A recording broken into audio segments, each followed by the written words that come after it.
the other chairs and call this meeting to order at 7. Can we start with the Pledge of Allegiance, please? It's 6. Oh, sorry, 6. You're right, it's 6 o'clock. I'm here at the right time. I just said the wrong time. So Sure. please join me.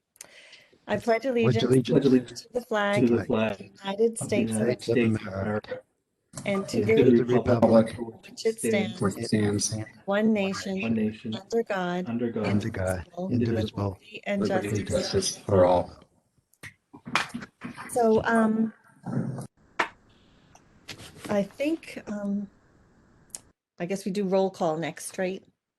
So that, yes, you'll do roll call to have everybody come in, but that's the last roll call you'll need to do with everybody. Okay. In the beginning. The rest will be just planning board roll call for certain motions. Okay. So if Liz is on, can Liz do roll call? Chairman LaRue. Present. Vice Chairman Impemba.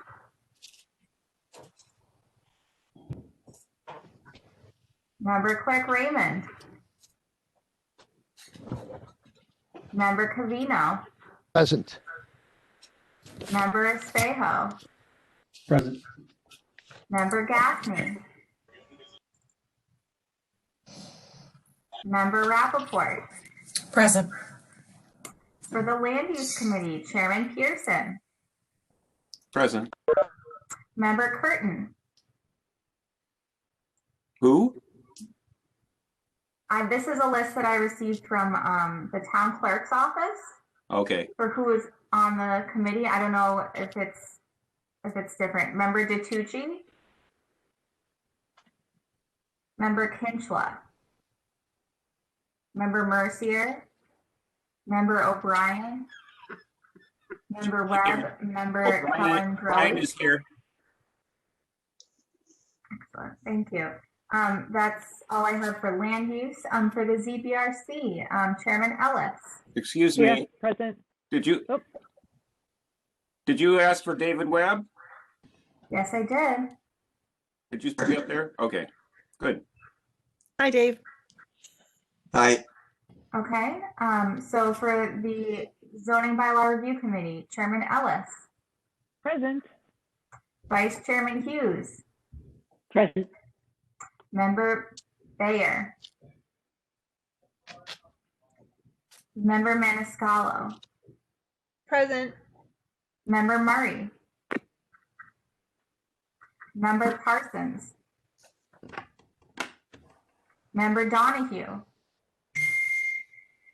Member Ryan. Member Willard. Present. That is all.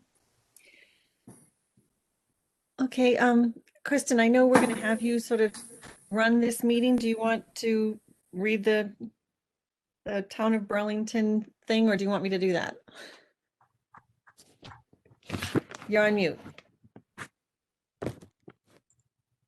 Yes, read that at the top and then I'll jump in as I usually do. Okay. The Town of Meeting will be holding the March 18th joint meeting of the Planning Board, Land Use Committee, and Zoning Bylaw Review Committee as a virtual electronic meeting due to the current state of emergency due to the COVID-19 virus. As such, the governor issued an executive order on March 12, 2020, authorizing remote meetings under General Law, Chapter 30A, Section 20. Meeting is held via Cisco WebEx and is accessible as follows. It's also posted on the planning board website and the posted agenda on the town calendar. The Cisco web link is townofburlington.webex.com. The meeting number 129-535-1004, meeting password 1645. If you would like to join by phone, 617-315-0704. The meeting is also being broadcast on BCAT government channel, which is Comcast 99, RCN 15, Verizon 41, and streamed on Facebook Live via the BCAT government Facebook page. The public will be able to make comments during the hearing. During the time for public comment, questions can be asked via WebEx, WebEx chat, Facebook Live, calling the planning office at 781-270-1645 or emailing at planning@burlington.org during the meeting. All persons wishing to ask a question must identify themselves If you have questions about participation, you can call planning staff at 781-270-1645 or email us at planning@burlington.org. The joint meeting, so this format we'll open all the items. We have kind of 4 topics of items with subsets in between. But so the applicants are all going to make a presentation. We're going to ask for questions and comments by board and committee. So I guess you guys can coin toss or just decide who wants to go first. But planning, ZBRC, land use, whatever order you'd like, Barbara and Sherry and Monty, if you want to decide that. Just kind of initial comments, questions. If those questions are quickly answered, we can certainly try to answer them, but we want to really get the initial presentation, throw out some questions there so then the applicants can go back and think about them and prepare for the next meeting. And then after the boards and committees, we'll certainly open it up to the public for comments in the same format. We have 4 kind of big chunks of topic and we only have kind of an hour. So we're trying to get through as much information as we can, get those initial questions, and we'll be writing them down for the next meeting. Once the joint meeting is concluded, the planning board will commence our regular agenda items, and all previously stated means of access and public input will remain the same once that meeting begins. And as I mentioned earlier, the roll call vote is required for some of the more statutory items that under the planning board process of these open hearings. So we won't be doing a 3-board roll call each time. So with that, I would hand it back to, I guess it would be helpful just between Monty, Sherry, and Barbara, if you have a feeling, 1, 2, 3, so I can help moderate that process. Sherry, Monty, do you have any preference? L before Z. Land use before zoning. Let's make it easy. Okay. Unless he argues. Okay. All right, then. Why don't we do planning, land use, zoning board, and I can read in the items if you like. Okay, Right. that sounds great. When we get to the last item with all of the rezonings, Mhm. we have them kind of separated into area. If we're running out of time, I'm probably going to take them all together and talk Okay. about them jointly.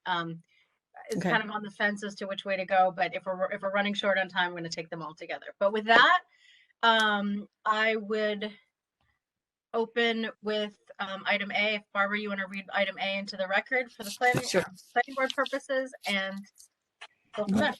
Sure.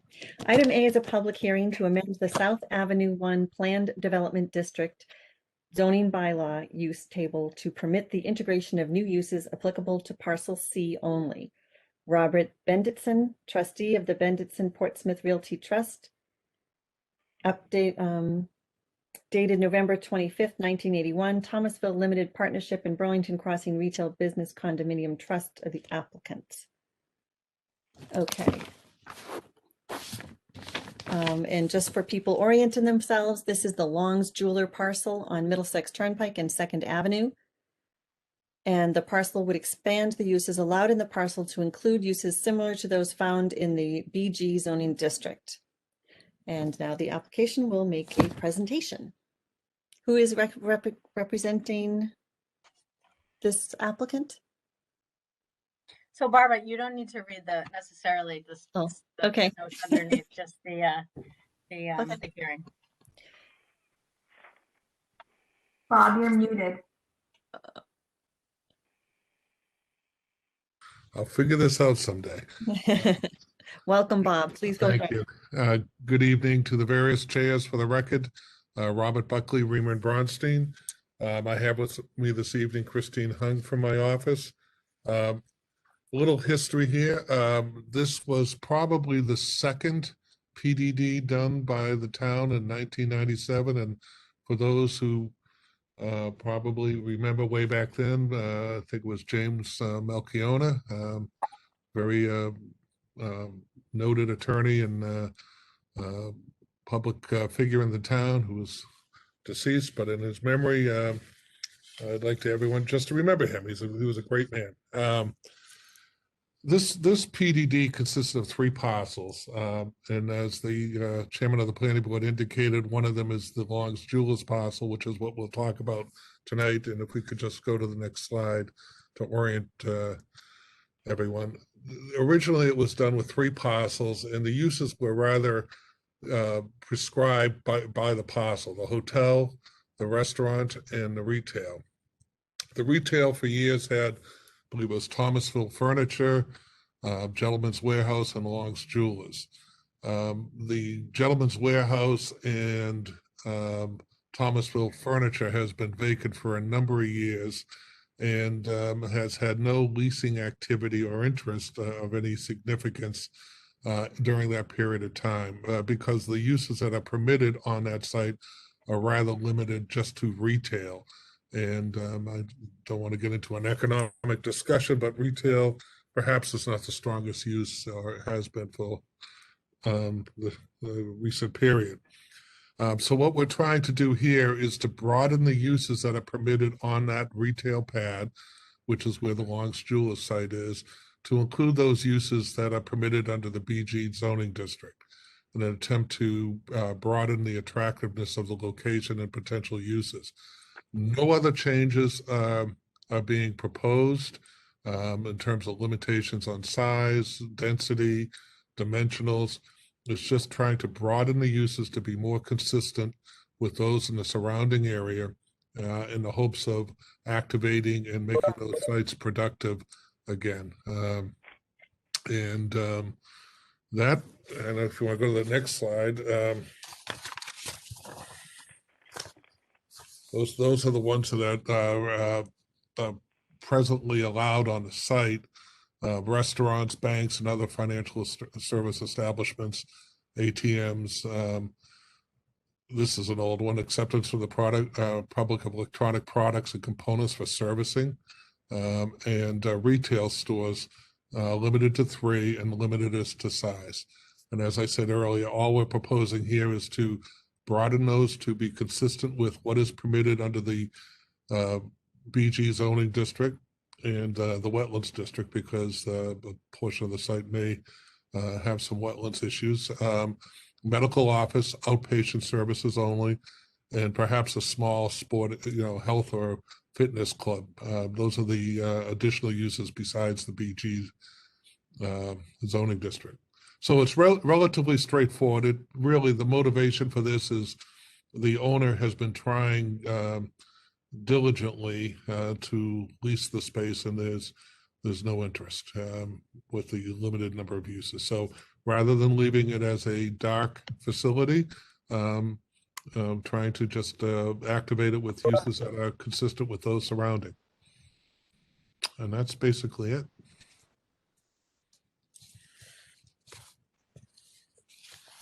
Welcome any questions. Okay, thanks, Bob. This is Barbara. I'm going to see if anyone on the planning board has any questions. Please identify yourself.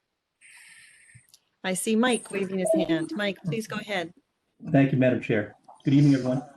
Hey, Bob, how you doing? I got a quick question. Everyone fully well knows that we're in the middle of a global pandemic, and we're all facing the effects of that. And I am all for stimulating any piece of land or parcel in this town to help get it moving and get it rented and get it occupied. My question is, has the owner heard from any potential tenants or clients that are welcome to this, that would be interested in coming to this property if we made this change? Yeah, approximately 1 year ago today, I was in discussions with the owner on a use that apparently is at the time operated in Lexington, was a Lexington restaurant. I believe it was actually featured on Chronicle, where it was a proposed facility for youth to come and play board games or video games and that type of activity. But frankly, that's been the only use. And then the pandemic hit, and that use went away. But that's been the only use. I mean, frankly, you're competing with a number of other potential locations in town and around the area. Long's Jewelers is there. And I think one of the reasons why Long's is there is that they have a significant investment in that building for any number of reasons, including security, et cetera. But if you've driven by, it just doesn't behoove the town to have such a premier location with dark windows, and it tends to feed upon itself. So, Thank you, Bob. And that's all I had, Madam Chair. Thank you. Okay, any other planning board members? Bill, please go ahead. Yeah, thank you, Madam Chair. Can everyone hear me? Yes. Okay, great. The only question I have on this one is with regard to the PDD. So again, with my history with the Board of Appeals and with the Planning Board, anytime that there's a change to the PDD zoning, that this will go to town meeting. Is that the case here? yes, we're before the planning board to seek a recommendation for town meeting vote. There's a town meeting vote required here. Yes. Okay. That's the only question I had. Thank you, Madam Chair. Okay, other planning board members? I can't see you all, so if anyone else wants to say so. Oh, Joe, are you raising your hand? No? Okay, I think we can move on, and Monty, I think, is it Monty next? Okay, Monty, take it away. Hi, I just have a brief question, which is that I'm assuming that this means that you're not asking for any change in the footprint of the building. There might be renovations inside, but there's no change to the rest of the setup of the lot. Yeah, Monty, that's correct. I mean, we're not making any dimensional changes.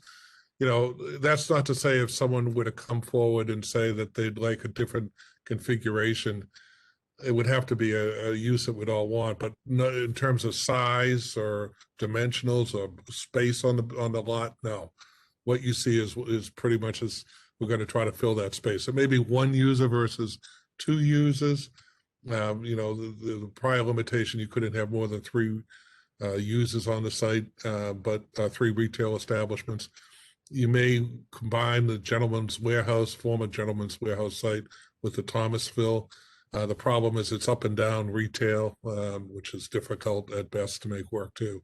So, but there's no contemplation of changing the footprint. It's just being able to go with a different array of potential uses. So. Okay. Any other land use members have a question? Patricia. Thank you. Can you remind us, please, Mr. Buckley, of the wetlands implications that you highlighted in your? If you're coming out by the Long's Jewelers, there's a depression right at the intersection of Middlesex Turnpike and Long's Jewelers, and on the other side, I believe where I always get this confused. Is it On the Border or Border Cafe? I think it's Border Cafe. Border Cafe. Border Cafe. Border Cafe, yeah. Right, along the perimeter there are some wetlands. So it's just that little area, if you were looking at the Long's Jewelers building along 2nd Avenue. But technically, that's the parcel. So in the PDD and the zoning, your zoning bylaw regulates what can be done in those areas. But the building's already been built and established. So, but, technically, we'd have to note that. Thank you. David? No? Okay. Sherry, go ahead. Thanks, Monty. I hope I didn't overstep before just saying you guys could go first, but thanks. That's fine with me. I'm not sure whether this question is appropriate now or when we get to some other future warrant articles later from the planning board, but I don't know if Mr. Buckley's going to leave, so I'll ask my question now. I'm not leaving. So just in relation to the entire PDD, you're only seeking changes for this one parcel C. Right. So I understand that. But there's obviously, one of the planning board's articles is to do some things with the parcel A, I believe. So I didn't know, in conjunction with all this, is there an overall plan? Is there something that, you know, your client would participate in the other part of this for the rest of the parcels, A and B? I just kind of was thinking of the overall entire Yeah. PDD. We're not involved with that, but my discussions with the planning board staff, which has been, I have to acknowledge the planning board staff has, and some of the other town boards have been very proactive in positioning the town. I've made it clear that the applicant here would be willing to work with the town going forward if they have, you know, some plan for that whole area. But in the short term, we're trying to turn the lights on. But no, I absolutely will be cooperative, and anything in that corner as it evolves makes some sense. So. Okay, thanks. I just didn't know if you know, you had an overall plan as well too. So thank you, appreciate it. So Sherry, I just wanted to jump in. So the 3 parcels are under separate ownership at this time. So unlike some of the other plan development districts that are in more common ownership, you kind of look at the whole plan. We did talk about this and talk about, you know, our thoughts on the other parcels, and where this parcel it just needs some tenants, and you know, we're not quite sure at the end of the day, what does this parcel look like? As you guys know, Eddie V's was just built in the parcel in between, and that's not really going anywhere. So it was, you know, without really knowing more, let's at least try to do this at this point. So I agree with Bob, you know, the long-term future, we'll see. But this PD literally says you can do retail and only 3 retailers on this parcel. The second, you can have a restaurant and only a restaurant. And the other one is you can build a hotel and only a hotel. It's the most narrow PDD in the whole world of Burlington. So, and maybe even the whole world. Anyway, it's just super narrow. When I first got to Burlington, I said, well, what is the evolution of these sites? Because there really isn't any more you can do. So I think it's natural that this is coming into us for a little bit of expansion, especially in the environment we're in right now. And as I said, in our discussions with the staff, if the owner of if the rezoning were to go through for the hotel parcel and some other areas in that area, you know, if we were approached and said, you know, let's work together, we're willing to work together. We're just trying to make it a productive tax-paying asset, or maximum tax-paying asset. We're not asking for anything that's out of the ordinary in this area, so. Oh, great, thank you. Anybody else from ZBRC chime in? Oh, go ahead, Sally. Thank you, Madam Chair. My question is, will this change allow multiple uses within any one of the current retail sites? So in other words, there are 2 retail facilities that are empty. Could one of them have two different uses? And I'm not familiar with how much space there is in each one. Yeah, I think the maximum is 2,000 square feet. Yes, I mean, if you were to have some users come in and want to break it up, yes. The couple components, we're not changing parking ratios, so you'd have to balance that to make sure that the parking were to work. And you'd want the users to be compatible in terms of, you don't want conflict, but I mean, that's that's an issue we'd like to have, to be honest with you, try to figure out that problem. So, but no, you could break it up. But, you know, having just 3 users on the site is very limited. So. Thank you.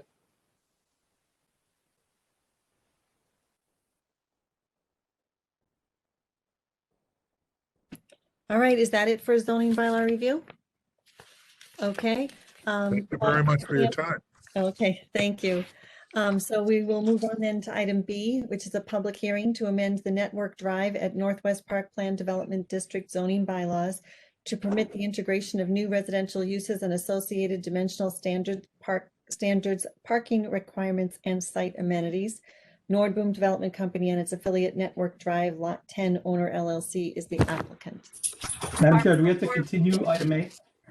Yeah, before we Continue item. to make sure there is Madam Chair, I'd like to make a motion to continue this matter to the planning board meeting of April 1st, 2021. Thank you, Mike. Second. Thanks.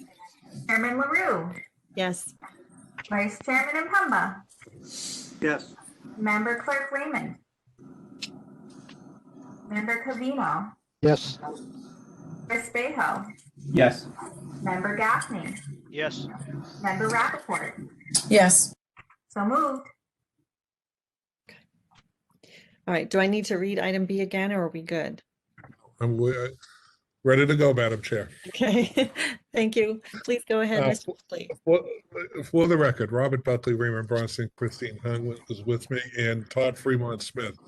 I don't know if we can throw up the presentation. Yeah, let me give a little history here. Back in the 90s, when the former Sun Microsystems campus went in, this was talked about as an amenity that, you know, what could go there. So it was preserved. It was in terrible shape then. It is in much worse shape now. A few years ago, I think the planning board entertained an applicant to come in and reposition or rehab the property. And when they found out what the cost of doing that was, they walked away from it. It's a building that from the street has some street appeal, but the condition is rapidly deteriorating. And over the years, we've had a number of discussions, the Nordblum Company, as well as myself with others in town, about what can we do to preserve it. We thought that that was going to occur with that prior user. I actually, about 10 or 12 years ago, had someone who was thinking about doing a French bistro there, but because of the limitations of the site in terms of parking and site access, and they essentially walked away also. This is a picture of what the interior is like. And at the same time, we've heard people in town say that they would like some housing for sale.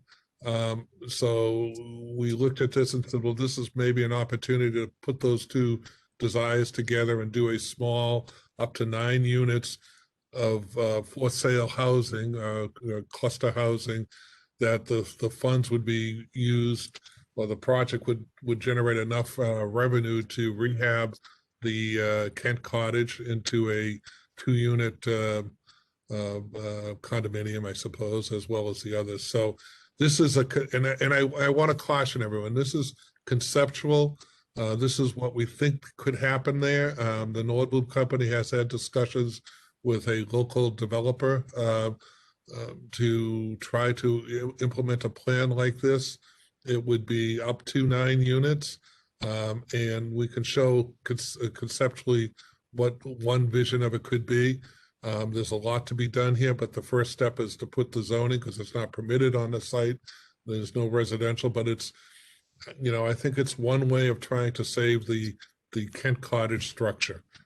Absent that, the question is how long it will stay, because it is becoming an attractive nuisance, and you know, something will have to be done, and it just doesn't justify being rehabbed and retrofitted, because you're talking substantial sums of money with no potential user in sight. So I don't know, Todd, if you could show who's ever running it. Yeah, there should be a rendering. If you go one more slide, Bradley. Okay. So again, as Bob said, this is just one idea, but it shows the scale of what, you know, we bring a lot of large projects to this group for thumbs up or thumbs down. This is actually, I feel, a very small project, but it'd be a lot of fun to see this 9-unit for sale cluster housing take place, and then the restoration of the Kent Cottage. If you go, not to get too much into site planning, if you go back one slide, Brad, the current concept shown has the driveway around the back of these buildings, which I think what we're trying to do in that concept is hide the garages from the front of the buildings and create a a walkable quad. But it does have the effect of bringing the buildings a little bit closer together. I think if you could imagine more traditional townhouse units with garage doors in the front, these buildings could get pushed back towards the wetland lines, and we could open up a view corridor to the Kent Cottage better. But if you, again, the site is extremely constrained by wetlands, so that we can only fit about 30 or 40 parking spaces. There's not enough parking to Bob's point. We've talked to people who wanted to have coffee shops and, you know, microbreweries, and but there's just not enough land here to have any kind of commercial use. So it really needs to be either a private office or a residential concept. So if you go back to the rendering, Bradley. So that's it. It's a very, you know, it's not, it's just a, it's a creative idea to renovate this site, renovate the Kent Cottage. This would be for sale product, as Bob said, not rentals. You cannot put that in the zoning, but that would be the okay. representation. But the zoning can't be used to dictate the form of ownership. But that's what it would be. It would make a representation to that. A little history. I tried to convince my partners years ago that we should rehab it and use it for our Burlington office. That was resoundingly voted down. You can still do it, Bob. You can still do it. I don't think I'd see the completion, Todd. So. We could vote on that tonight. Yeah, I mean, the building itself is only 2,400 square feet on 2 floors. It's a very small space. It's too small for most companies. Yeah. So we wanted to present this. We would like to go to the town meeting with this, but we also want to hear your thoughts because we don't want to go there without support. So. Okay, thank you. This is Thank you. Barbara. I'm going to ask if there are any planning board members who have questions. Please let me know. I'm going to scan through the pictures up here, see who's raising their hands. Just one. Mike Espayo. Mike? Thanks, Madam Chair. I was looking for my mute button. Still can't find it after a year of the pandemic. Bob, just a quick question. Is there any plan for an affordable component to this project or area or unit? Well, what we thought about there, Mike, is that the numbers are so tight. I think that what we would, that would have to be negotiated as you go through the planning board process and the town process. But what we were thinking of in lieu of that is making a contribution to the affordable housing programs in the town. It would be a meaningful contribution, but it's certainly I don't think it's family housing in that area. So I think that you could use the money elsewhere in the town to maybe activate some other options. But any thought or chance of making it a senior housing community? The problem with that is it's up and down. You have multiple levels. Mike, we're open to a discussion about that issue. As Bob said, it's a tiny little project. I don't know. We'll have to figure it out what we can do, but.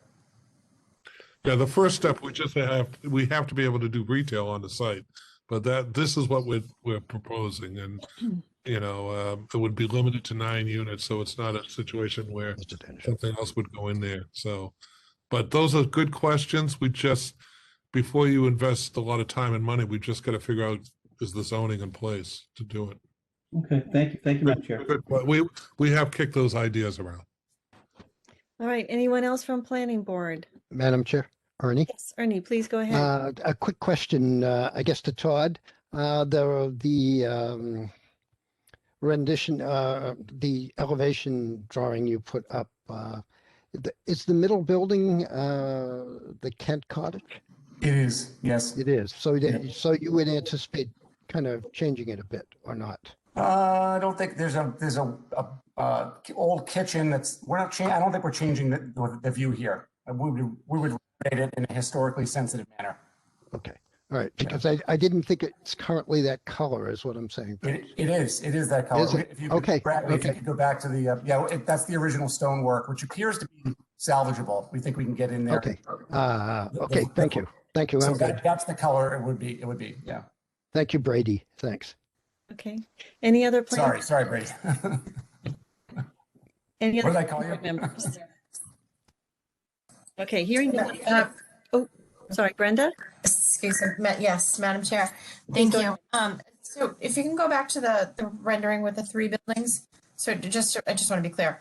The 2 buildings on the left and the right, those will be units, and will this be, kind of will the middle building also be units, or will there be more like a clubhouse? I think there'd be 2 units in the middle building, in the Correct. cottage. Correct, 2 townhouses. Okay, all right, that's all. Thank you. Okay. I don't have any questions. I have a quick comment. I do think we're going to need to talk and negotiate about the affordable component. I love the idea of senior housing, but again, that's for in the future.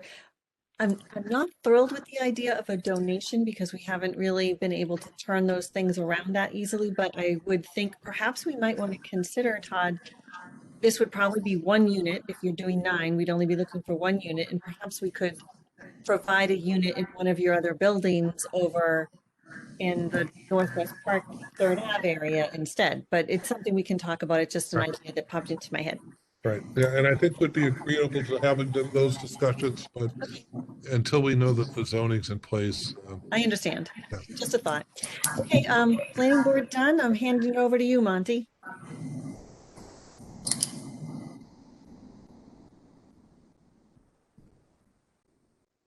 Okay, now I'll talk. The question I have is that are we voting upon the idea of zoning it residential? Or are we voting upon putting 9 units in? The zoning would turn this parcel into, the permitted uses on this parcel would be defined as residential. And the text would say up to 9 units, so no more than 9 units.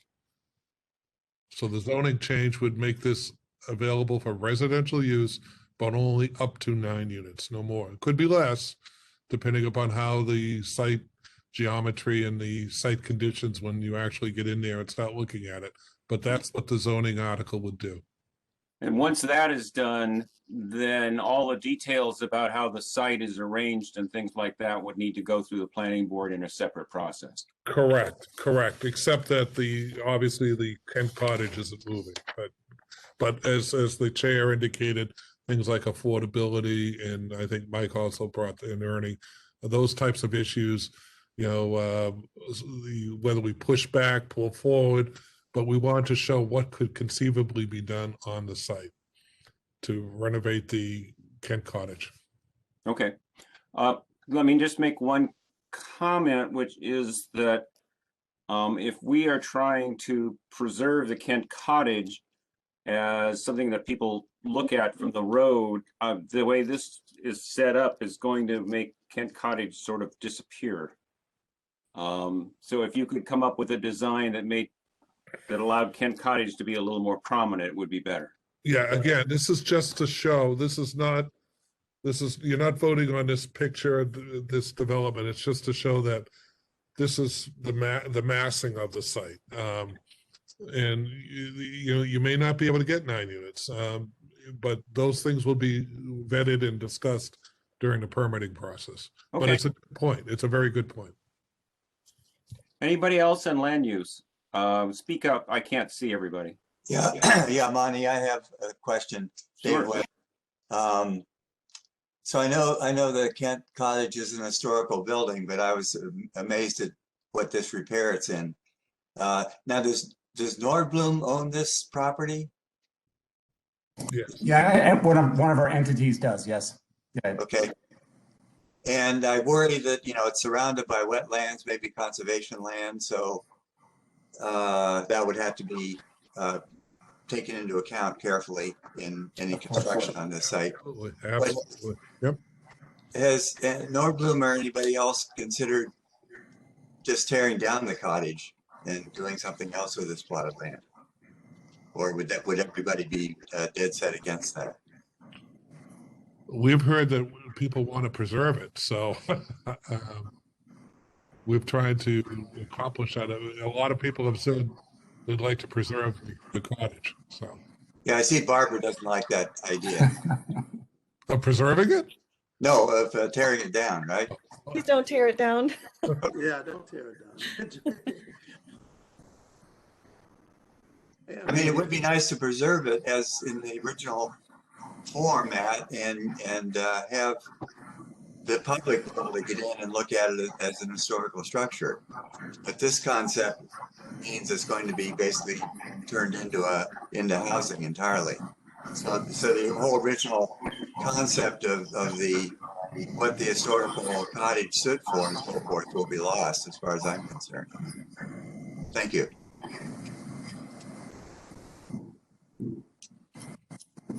Any other land use? Sherry, we go to you. Thanks, Monty. Just a question about this. So you're adding this residential unit to residential zoning.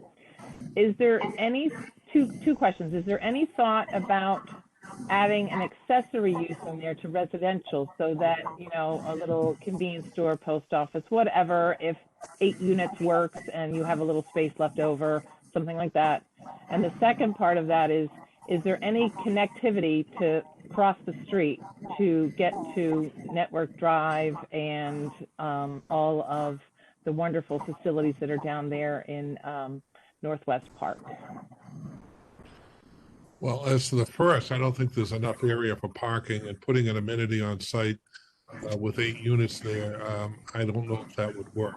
But I'll let Todd talk to the market. He's more adept than I am. And I think the idea would be to have pedestrian connectivity go ahead, Todd. Would you mind if I ask a question in here? Just because it's actually what she had just said just sparked something in me. Like, you know, instead of 9 units, would it be possible to do 8 units and then that 9th unit be a retail unit with a, you know, hopefully like maybe a coffee shop go in there or something. So it'll still be a condo unit, but it's a retail condo unit.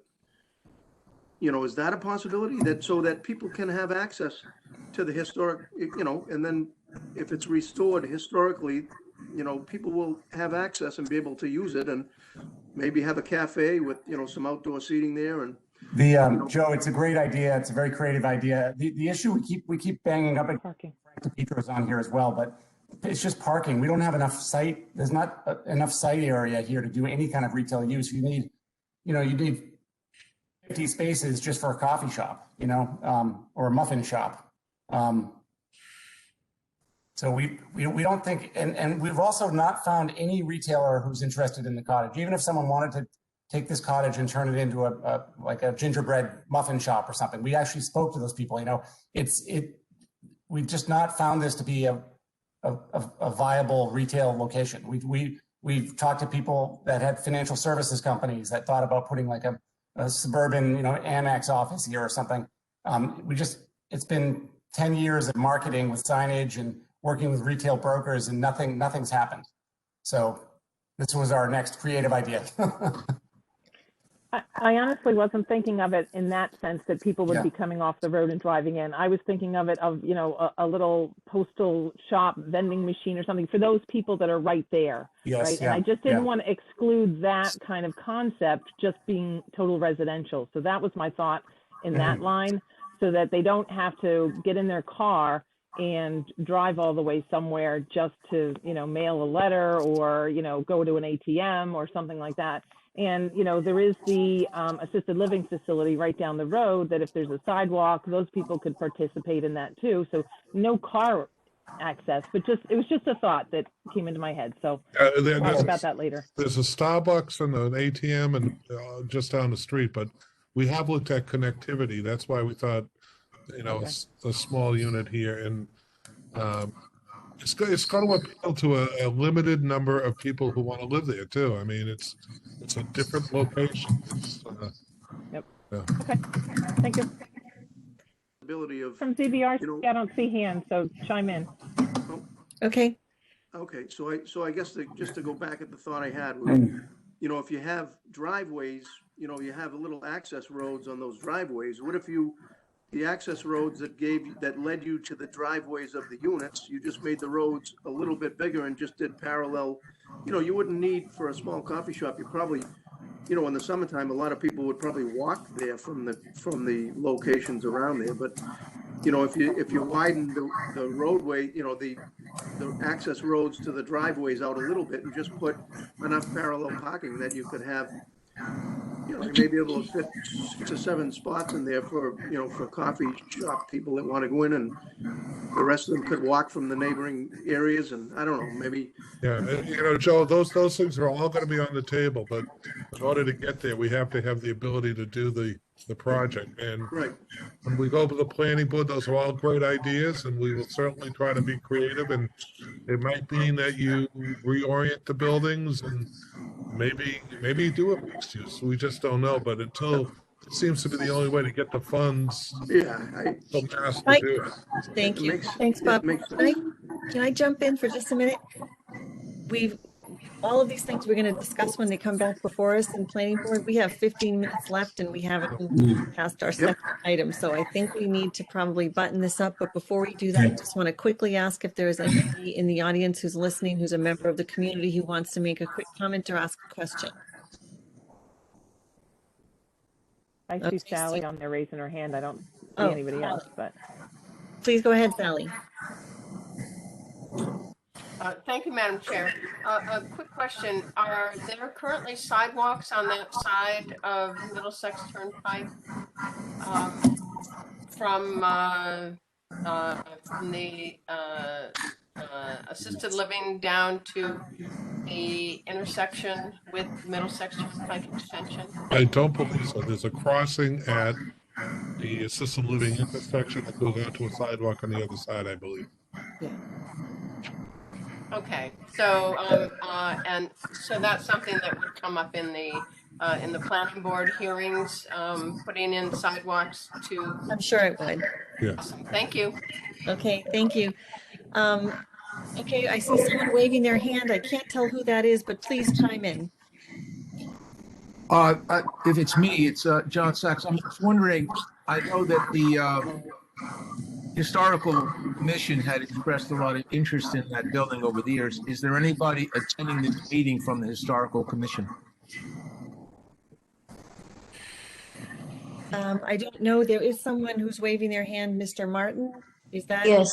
Yes, I'm Lois Smith Martin. Oh. Precinct 7, town meeting member.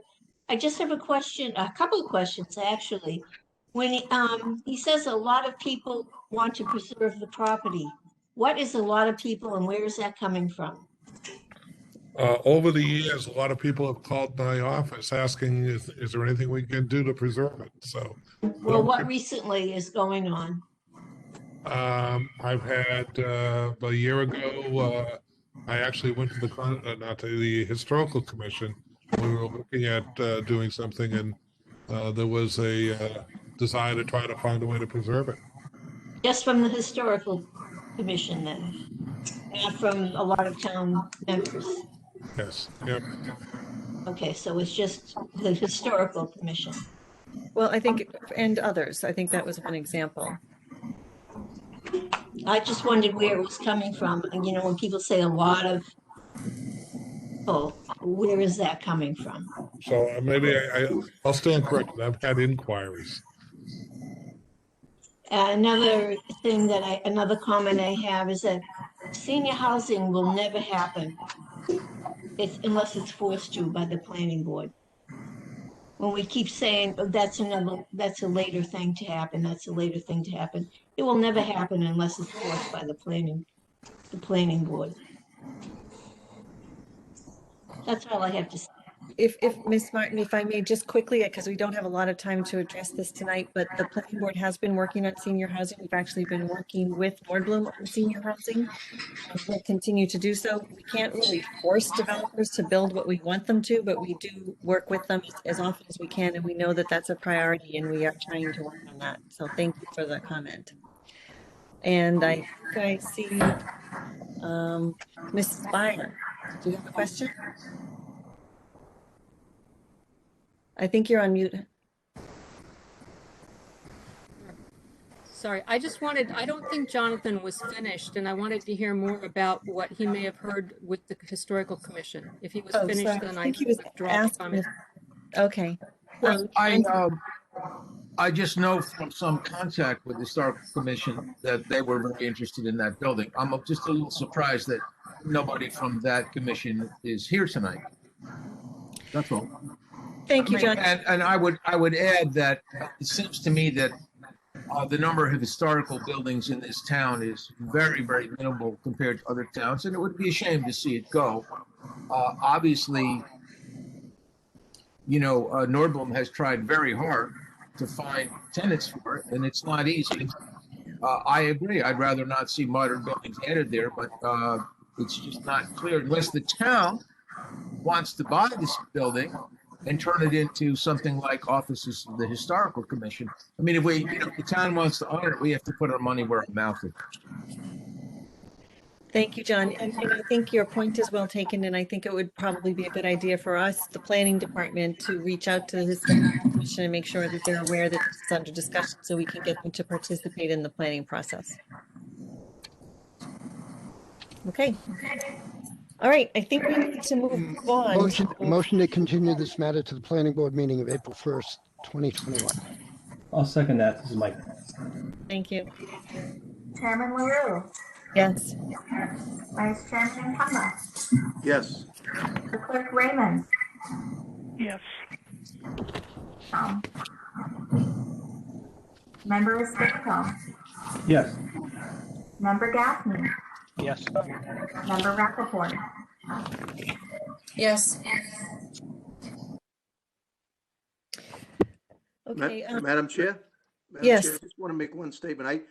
I just want to thank the Nordblum Company for preserving this over the years and not taking it down when it probably would have made more sense for them to take it down a long time ago.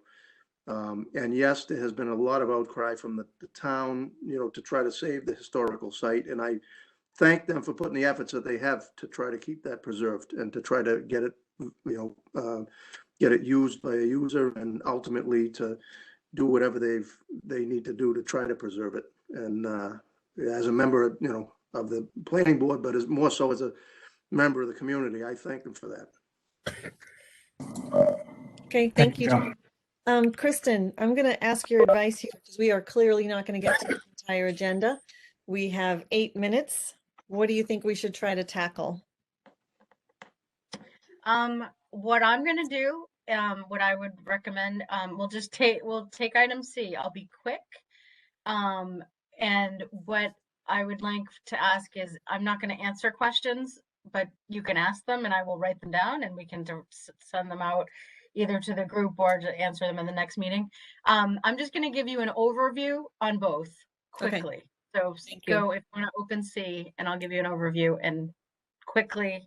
Actually, you know what? Let me do an overview on both and then we'll take questions together. Okay. Do you need me to read them? Madam Chair, do you want me to move that C? To start with Paul C. Raymond. Move it? Yep. No, I want No, Barbara not- to. We're just going to open it. Item C is a Well, public open hearing. it, put it Yes. on the, Madam Chair, on item C, public hearing to amend the zoning bylaw Article 5 and Article 7 as they pertain to floor area ratio, FAR, and parking structures and garages. Planning board is the applicant. Thank you. Okay, thank you. So this amendment is in kind of a continuation of the life science, promoting life science, looking at IH, looking at dimensional criteria. We did increase FAR if you had at least 15% of your building life science to 0.5, which I think was a big step for us. This proposal, actually, the original proposal was to, if you have 30% to go to a 0.75, 40% to go to a 1.0. I just wanted to, anyway, so with that, we looked at the buildings in Burlington, kind of what that FAR looked like. As I've mentioned before, Burlington on average is built out at about a 0.42. In the all other districts other than IH, it's a 0.15 to 0.25, which is pretty much one of the lowest FAR in our region, if not in Massachusetts, for those who actually regulate with FAR. Our neighbors sit around 0.35, 0.4. Woburn goes up to, I think, 0.75. Those that we're competing against really land these kind of big fish for life science with Watertown, Waltham, and Arlington are going up to 0.20. We're not talking at all about 0.20. It's just an understanding of kind of what we want to be thinking about in terms of needed space. We've talked a lot about the impacts and kind of less impact of these type of buildings versus traditional office buildings.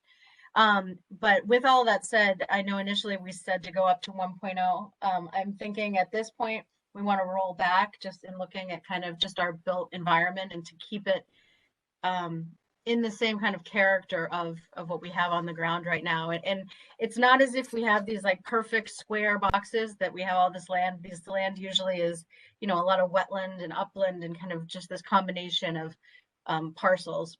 We do have some property that we do want to promote redevelopment, especially as I will discuss the Blanchard Wheeler Road corridor in a few minutes. That you look at those buildings, those are all way above the 0.25. They're I haven't done a piece by piece, but you know, they're sitting up maybe 0.4, 0.5 FARs. So, you know, we want to look at, okay, how do we spur that redevelopment in those locations? We also have factors, parking, height, setbacks, and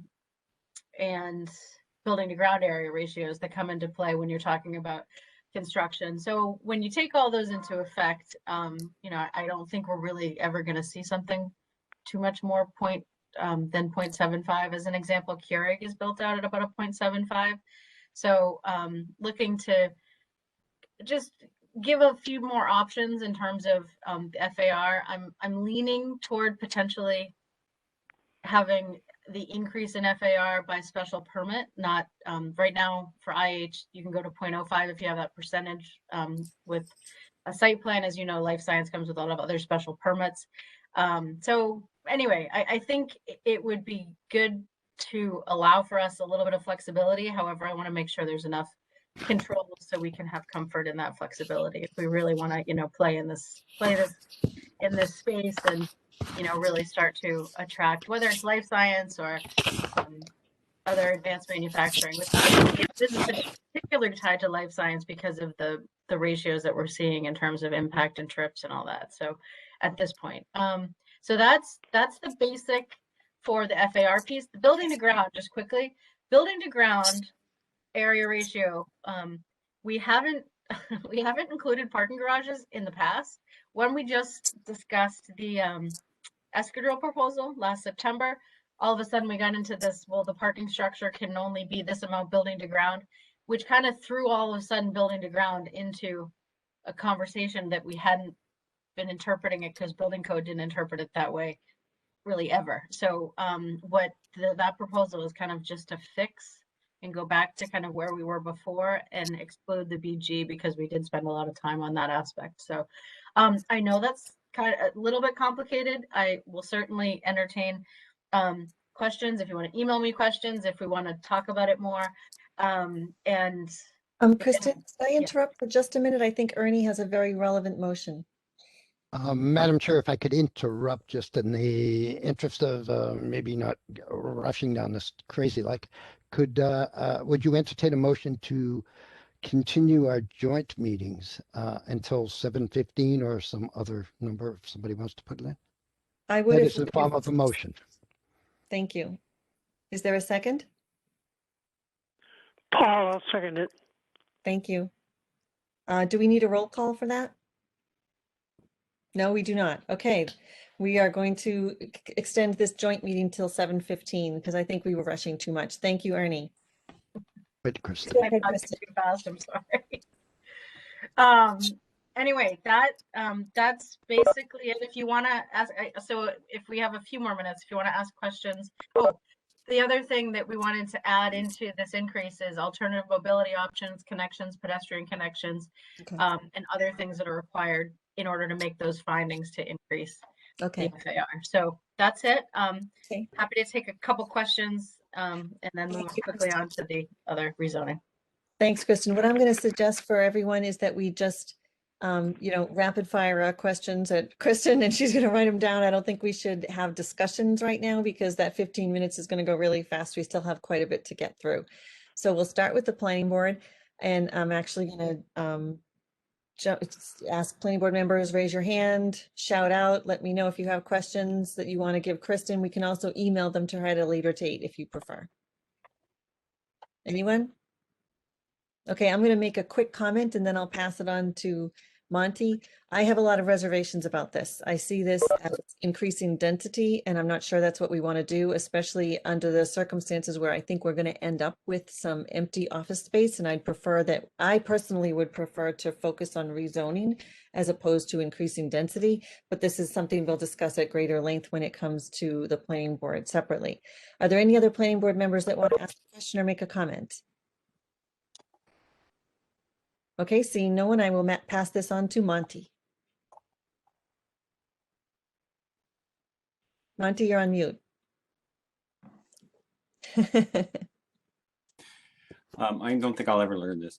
The question I have is that I understand that other towns have denser ratios to us, but I'm not sure in this discussion, what are we attempting to make happen by going from 0.25 to 0.75? What are the impacts in terms of building size and people who want to come in? To me, this feels a little too mathematical. There's lots of numbers here, but there's no kind of narrative that says we want thicker buildings or we want buildings with more people in them. I understand that, for example, at the IH district, that there are labs and there are fewer people and stuff like that. And so I guess I think that we need more of a narrative as to what is the outcome of creating this, and what is the outcome if we create 0.75? What is the outcome if it's 1.0? We need some outcomes here rather than just Monty, that's a comparing great question. numbers. I'll put together if we do this and if we don't do this, and what it might look like. Okay, thank you. Thank you, Monty. Anybody else from land use? Okay, Sherry. I have nothing at this point. Same thing. I'd like to know some outcomes, impacts, things like that, but nothing really at this point. Anybody else from BRC?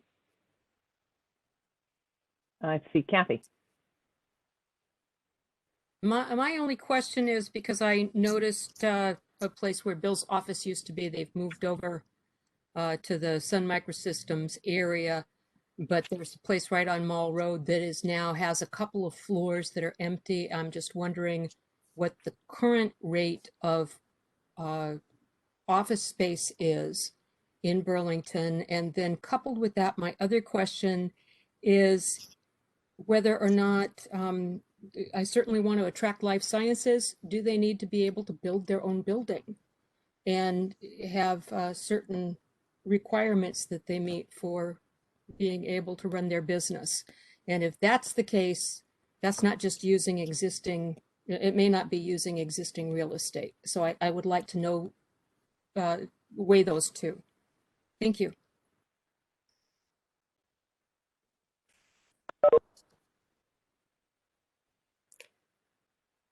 Okay, is there anyone else from zoning bylaw review?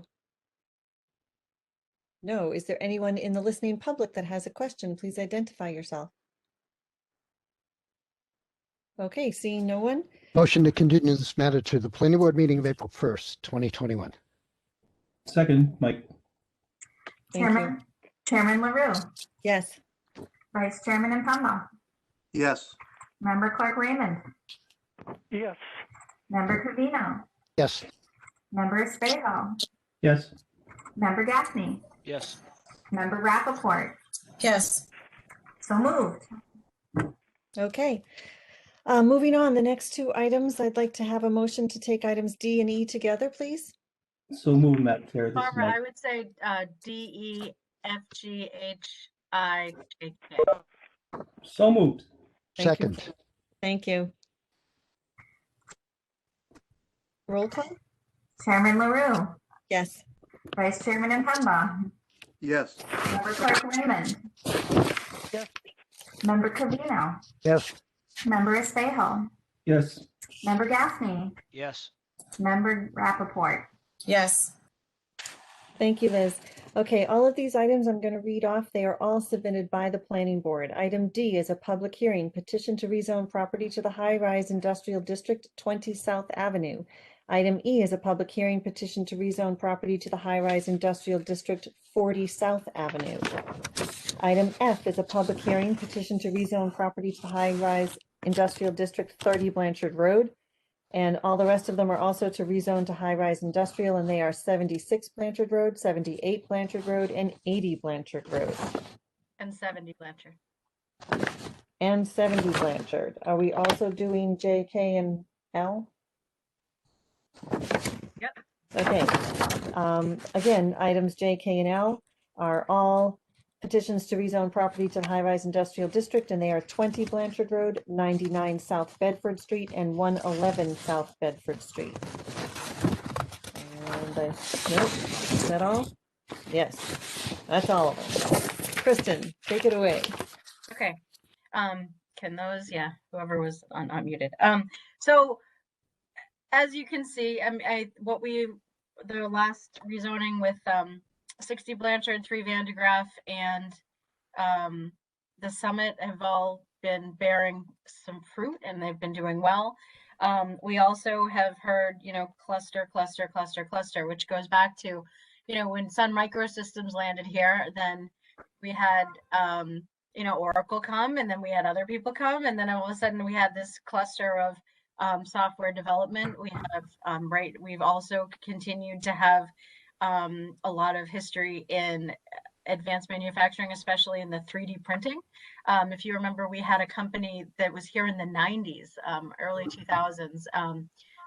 It's escaping me right now, but they were kind of this, they used this kind of sugar kind of, other format, but 3D printing. I wish I remember the name, but anyway, so we've had this history of 3D printing and additive manufacturing, which they call it, I guess, in the business, that has also spurred a huge cluster in Burlington. So when people come to the planning board, such as Digital Alloys and Vulcan Forms and Desktop Metal, is why are you here? Well, we're here because actually Desktop Metal was a huge, move out for us, because Desktop Metal, there was 5 other companies that came after Desktop Metal. Millipore Sigma has been good for us to be here. But if you remember when we were before town meeting of we're not on the map and look at all the clusters around us, there are a lot of clusters around us. We have done a good job, and I would congratulate us for the efforts we've done in the last 2 years, but we're still behind. We're still behind our neighbors next to us, Lexington, Bedford, and what we have all the amenities, but that cluster, talent, research, education, proximity to talent, research, education, we have Northeastern, right, which you can see on this map, within this corridor, which is huge, and we should be really able to do a lot of innovative things. We're also looking at a corridor on Blanchard Road with a lot of aging office buildings, where what's next? What's the next chapter of these buildings is a very important question.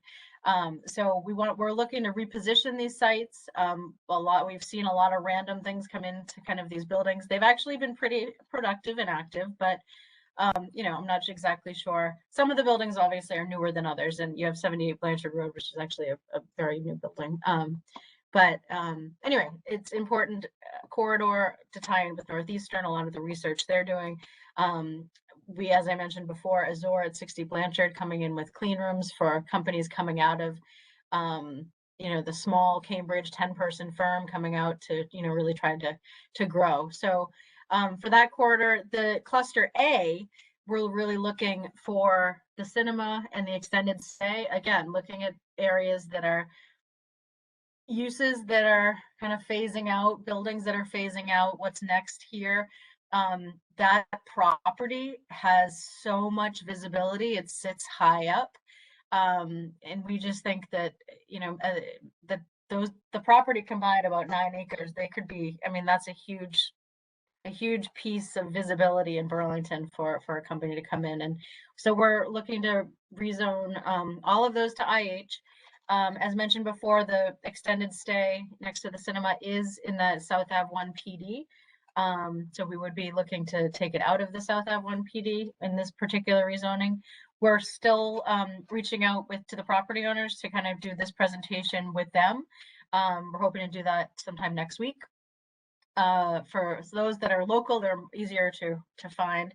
And I know you got a letter from some folks that own property at 76, 78, and 80 Blanchard today in support of the rezoning. So that's it. And I appreciate the comments of kind of looking to rezone property versus potentially, this density conversation. I think we can talk about them together. And I do very much appreciate the comment of Kathy Byer and Barbara about let's fill our existing office areas and spaces. Some of those buildings may be able to be retrofitted for life science and many of them won't.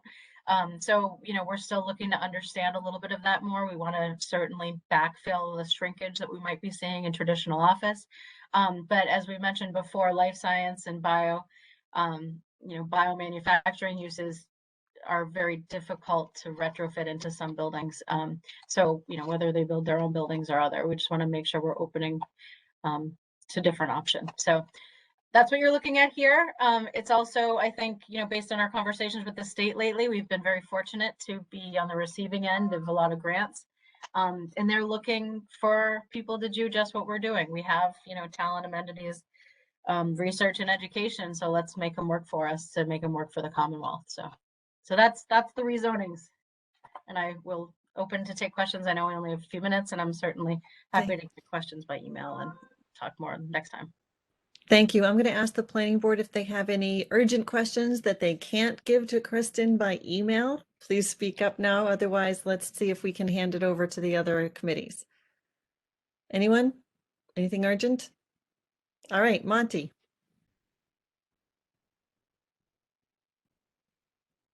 Monty?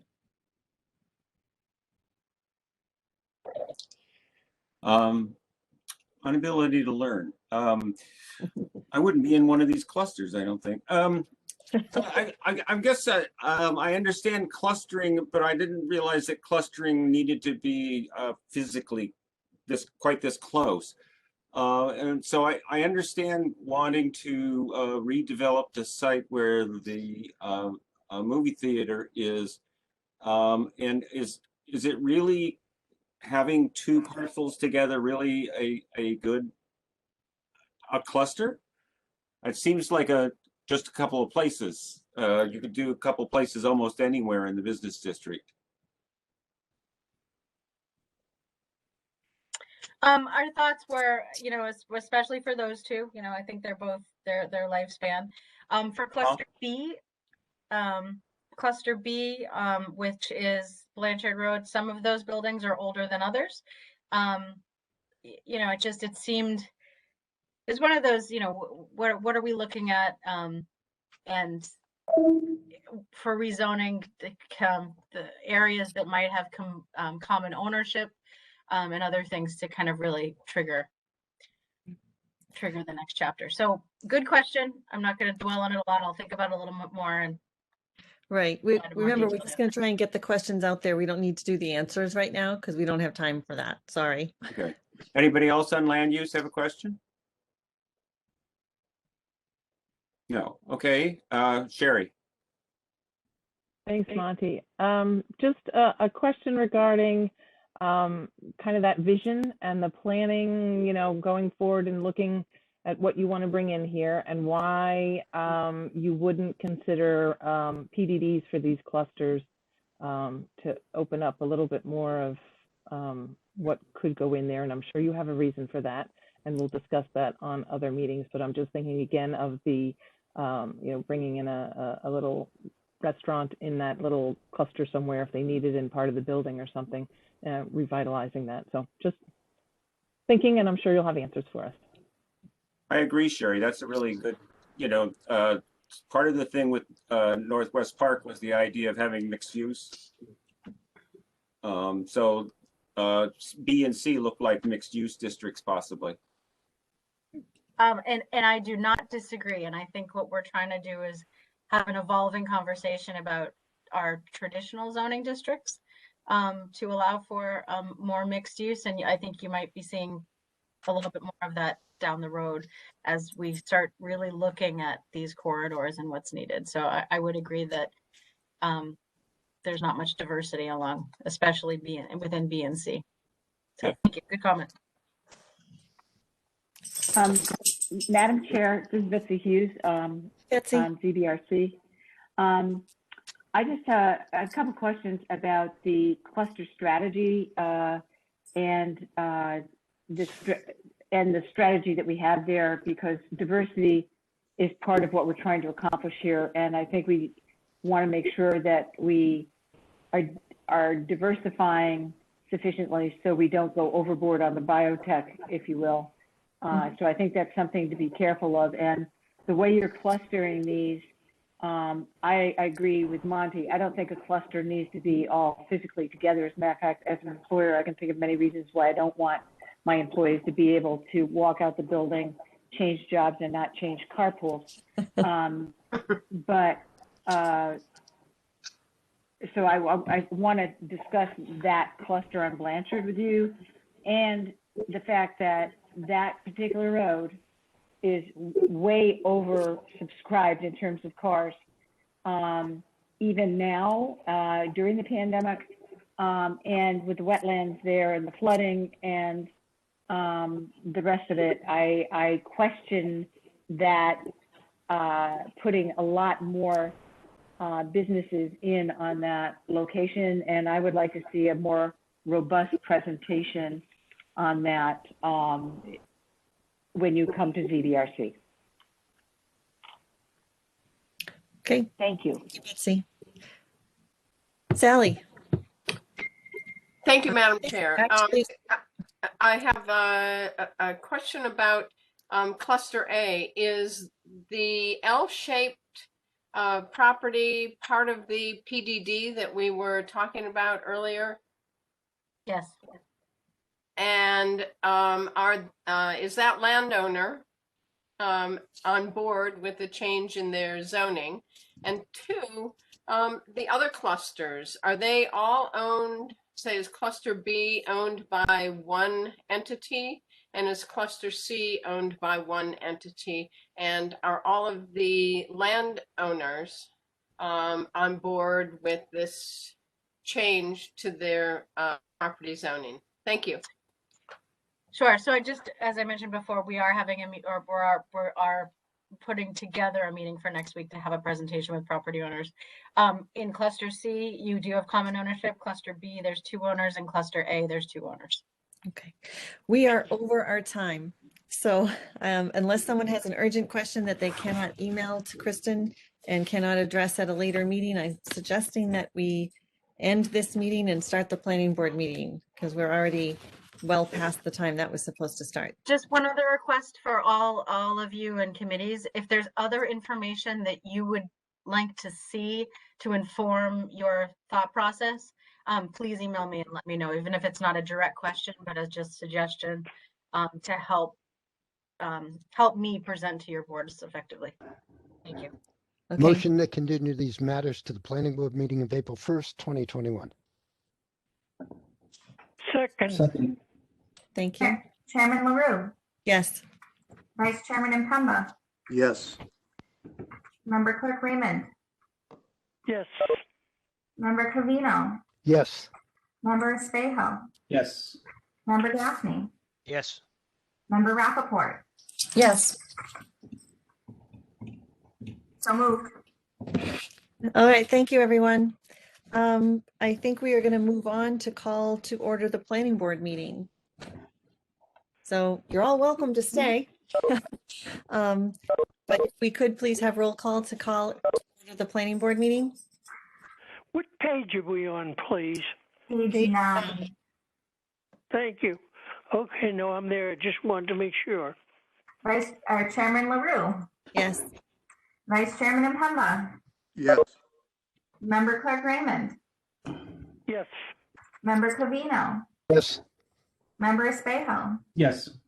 Member Gaffney, Yes. Member Rappaport. Yes. Okay, thanks, everybody. I'm looking for a motion to take item G out of order for discussion purposes. So moved, Madam Chair. This is Mike. Thank you, Seconded, Mike. Bill. Thank you. Item G is a public hearing, application for approval of an amendment to a definitive subdivision plan. 4 and 5 Redmond Street, Murray Hills Incorporated is the applicant. May I have a Do you motion? want a motion to continue immediately, or are we going to discuss it? I think we're just continuing. Then I'll do that. Madam Thanks. Chair, I make a motion to continue this matter to the planning board meeting April 1st, 2021, as requested in an email by the applicant dated March 18th, 2021. Second. Thank you. Chairman LaRue, Yes. Vice Chairman Impemba, Yes. Member Clerk Raymond, Yes. Member Covino, Yes. Member Espejo, Yes. Member Gaffney, Yes. Member Rappaport. Yes. Okay, thanks, everyone. Next on our agenda is citizens' time. If there is anyone here that would like to speak on a matter that is not on our agenda, please identify yourself. All right, staff, do you see anyone? I don't see anyone. Okay, so we will move on to announcements. Sure, Madam Chair. So the Sculpture Park Subcommittee of the Planning Board will be meeting on March 23rd at 7:30 a.m. That's via Zoom. There will be a community chat, which is a virtual meeting on economic development. That's on March 24th at 6:30 p.m. via WebEx. That will be hosted by Melissa Tentopoulos. Kristen will be there, Paul Sagarino, and then the economic development liaisons. I think we have a few on this board. And that's hosted via WebEx. I do believe that our economic development director, Melissa Tentopoulos, is looking to get that to be up on BCAT. So stay tuned for that. The deadline for general bylaw warrant articles for town meeting is March 26th at 1 p.m. at the Selectman's office. And then finally, there is a sign bylaw subcommittee, which will be on April 5th at 5:30 p.m. via Zoom. And that is all I have, Madam Chair. Okay, thank you, Liz. All right. Okay, we do not have any legal notices or non-approvals, so we are going to move on to matters of appointment. And first matter of appointment, I'm looking for a motion to take items A, B, C, D, and E together for discussion purposes. So move, Paul Raymond. Second? Bill. Second. Okay, thank you. Do we need to do a roll call for that or not? No, we don't need to do roll call. Great. Okay. All right. All of these items are presented by the Nordblum Company, who is the applicant. Item A is continued an application for approval of a special permit pursuant to section 12.1.5 PD special permit of the zoning bylaw 174 Middlesex Turnpike. Item B is continued an application for approval of a special permit pursuant to section 1.6.7 discharge from man-made structures into the wetlands of the Northwest Park Plan Development District bylaw 174 Middlesex Turnpike. Item C is continued an application for approval of a special permit pursuant to section 1.7.5 accessory health club located entirely within a commercial or residential facility of the Northwest Park Plan Development District bylaw 174 Middlesex Turnpike. Item D is continued an application for approval of a special permit pursuant to section 1.7.6 dry cleaning, drop off and pickup only of the Northwest Park Plan Development District bylaw 174 Middlesex Turnpike. And item E is continued an application for approval of a special permit pursuant to section 1.7.12 garage space or spaces and or attached or detached structures above and below ground and under buildings for parking of the Northwest Plan Development District bylaw 174 Middlesex Turnpike. So, hello, welcome, and who is here representing Nordblum? Bob, you're on mute.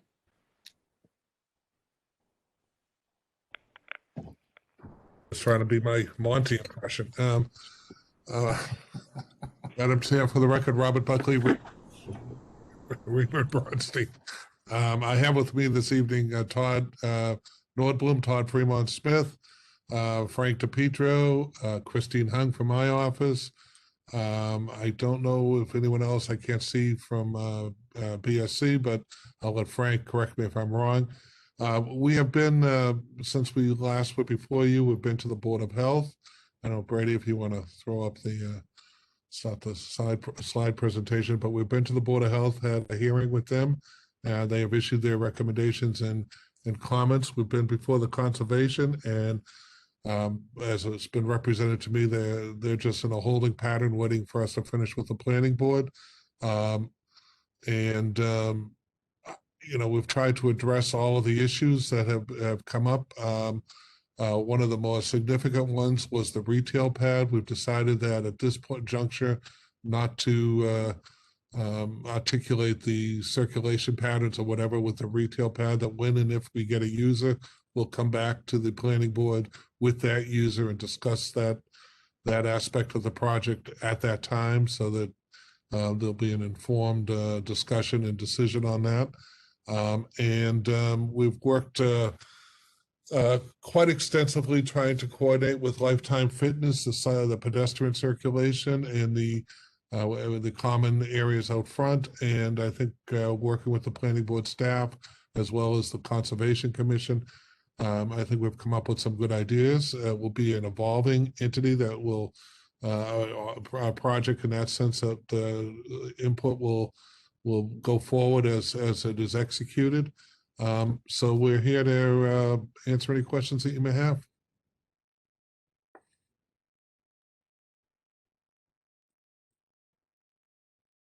Hello? You're on mute, Barbara. We all have to take a turn doing that tonight, I guess. Thank you, I Bob. don't feel so bad. I don't feel so bad. Kristen, would you like to weigh in before I turn it over to the board for questions? Sure. So I think we have come a long way. Is there a layout picture in this slide? I can just talk to a little bit. Maybe not. Oh, yeah, let's just stay there. So when we first got this, it was kind of this rectangle with parking in the front, really not understanding what was around the building other than there was parking underneath. We didn't have the park like the commons on the other side. So, and then we had kind of this retail, what is this on the corner?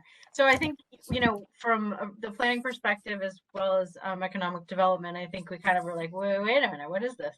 And really understanding how the building is reacting to the surroundings, how if you're, you know, walking around this space, it's, you know, walkable, the corners are defined, which you definitely heard early on. And I mean, this is a super challenging site. You have so much floodplain issue, as from the floodplain goes like down, like in different elevations across this site.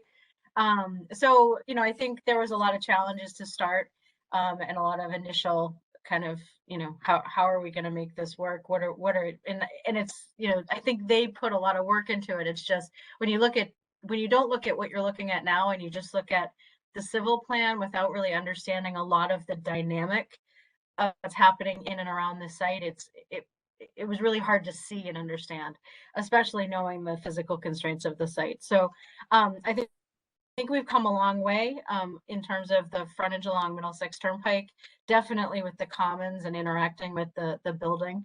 You know, I think that the retail location, especially, you know, any suggestion of a drive-through on the corner was something of big concern among, I think, town departments. And I'm still a little on the fence about the retail I mean, I'm not on the fence about if something should be there. I know something should be there because we really do need to define the corner. And I think Nordblom has done a fantastic job on 3rd Ave, along Middlesex Turnpike on the corner, defining those corners. So it was just kind of thinking about like, how do we continue that pattern?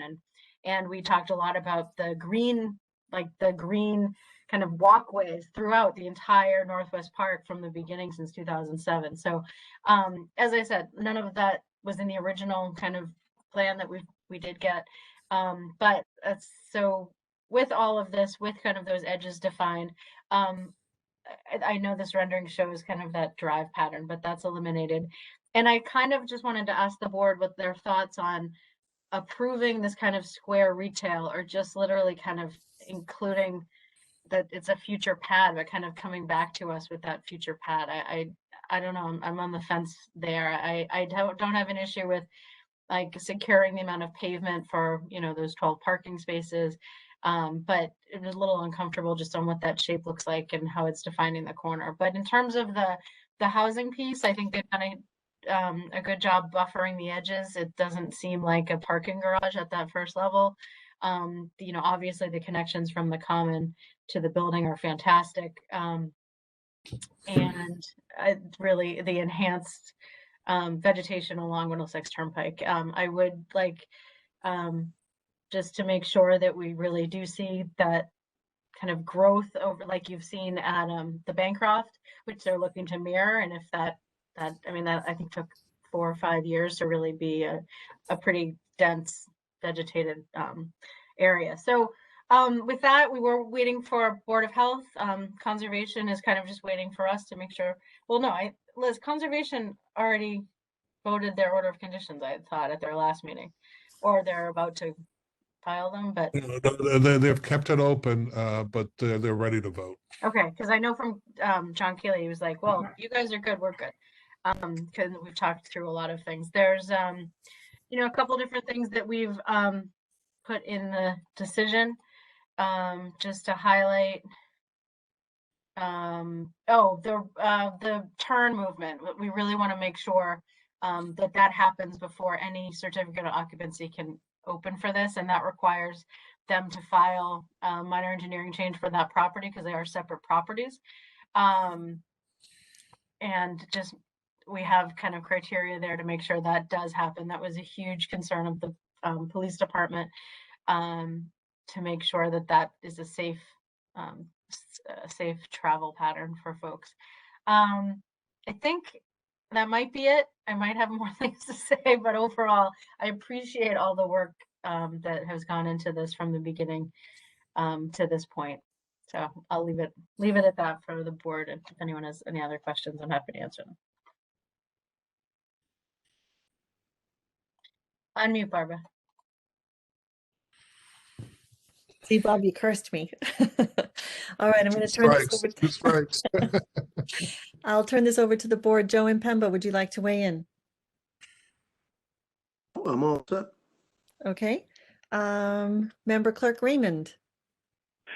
Yes, I want to interject something here that's a little bit different, but I think may have an effect on this. It's an article in the newspaper that says Burlington Mall Road mixed-use plans get funds. Burlington received $85,000 to develop a vision and implementation strategy for redeveloping the Burlington Mall Road corridor into a walkable mixed-use district. I said, gee, I wonder if the planning board knows anything about this. If, you know, because, you know, I didn't quite understand what this was about without us knowing about it, being consulted about it, and so forth.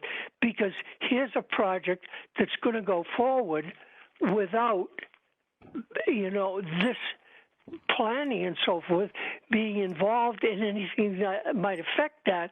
Because once it's rezoned, it's rezoned. So, you know, inform me just quickly if you would. Member Raymond. So Melissa Tantakis went after this grant. We did talk about it as to what if there were options of this grant could be used for.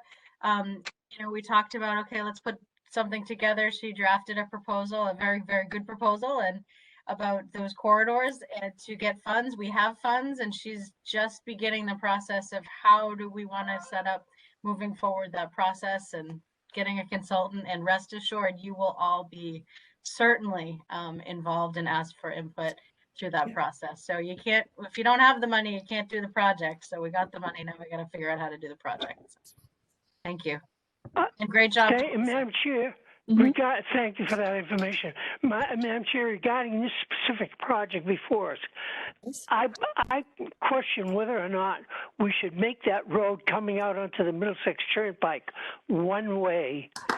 And if we're going to make it one way out, that we redesign that corner and spend some of this $85,000 or whatever to make sure that when people are coming out, they're not going to be able to make a left-hand turn, because that's what I'd do if I lived there.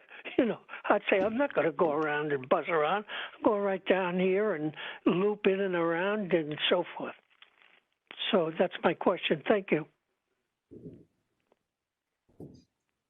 Who wants to take that? Bob? Well, I don't know, Brady, if you could put the slide up that shows the road configuration, and there you go. Well, I've got the property highlights on now on BCAT. Yeah, Frank can talk to it, but we have made it in and one way out. You won't be able to take a left-hand turn coming out. So, and spent a lot of time adjusting that. Frank, I don't know if you want to talk to the adjustments we've made. Sure. And just to pass on about the being muted, I've been told by a very wise person that if you ask a very difficult question, you put yourself on mute, pretend you're answering it, and then you turn your voice back on and say any questions. So if I suddenly do that, you know that I'm following that advice. Before you begin, and through the chair, I think Paul, maybe Kristen can elaborate on this, but I believe the grant money's for Mall Road, and I don't think you can appropriate the funds elsewhere. I think You're correct, Bob. Yeah. But if, whatever needs to be done in this site, right, as we've discussed, I believe this is going to be paid for by Nordblom. So. That's correct. That's correct. Correct. And we held several discussions with the engineering department, and there was police participation, and it was determined that the right thing to do here was to make a very distinctive right in, right out only. So right now this driveway is wide open, so people can come and go. It's the Wild West. We really think with proper signage and with proper geometric changes here, once your car is pointed in the right direction, it really is going to discourage misbehavior. Frank, I don't know if you want to speak about that more. Sure. Yeah. So we've talked about this before, but the idea would be that sort of triangular piece in the middle of this picture here would be a raised vertical granite curbing, 6-inch curbing. There would be a crosswalk that would be on grade that would go through basically bisecting that triangle, if you will. The folks would have a protected area to walk through, and beside the signage, it would be angled so that you would be forced to take a right turn in and a right turn out. There'd be no left turns unless you were absolutely crazy and did a U-turn in the middle of Middlesex Turnpike, which wouldn't happen. So I think this was reviewed with the planning staff, was reviewed with the engineering staff. We've had discussions with the police. I've seen his memo. Again, this is one of the options he would consider.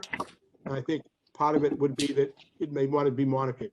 I understand both Lifetime Athletic and Nordblom would have a very stringent, vigorous education program to have the folks, their tenants, their customers, clients, go out a different way if they're making right turns or left turns, excuse me.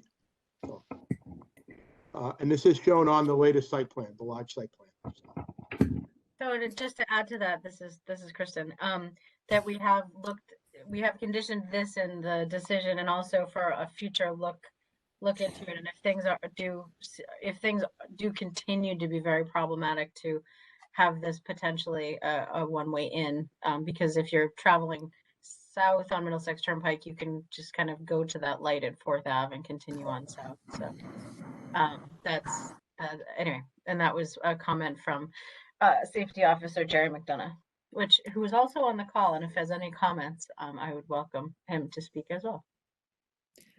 Okay, thank you, Kristen. Thank you, Frank. Paul, did you have any other questions?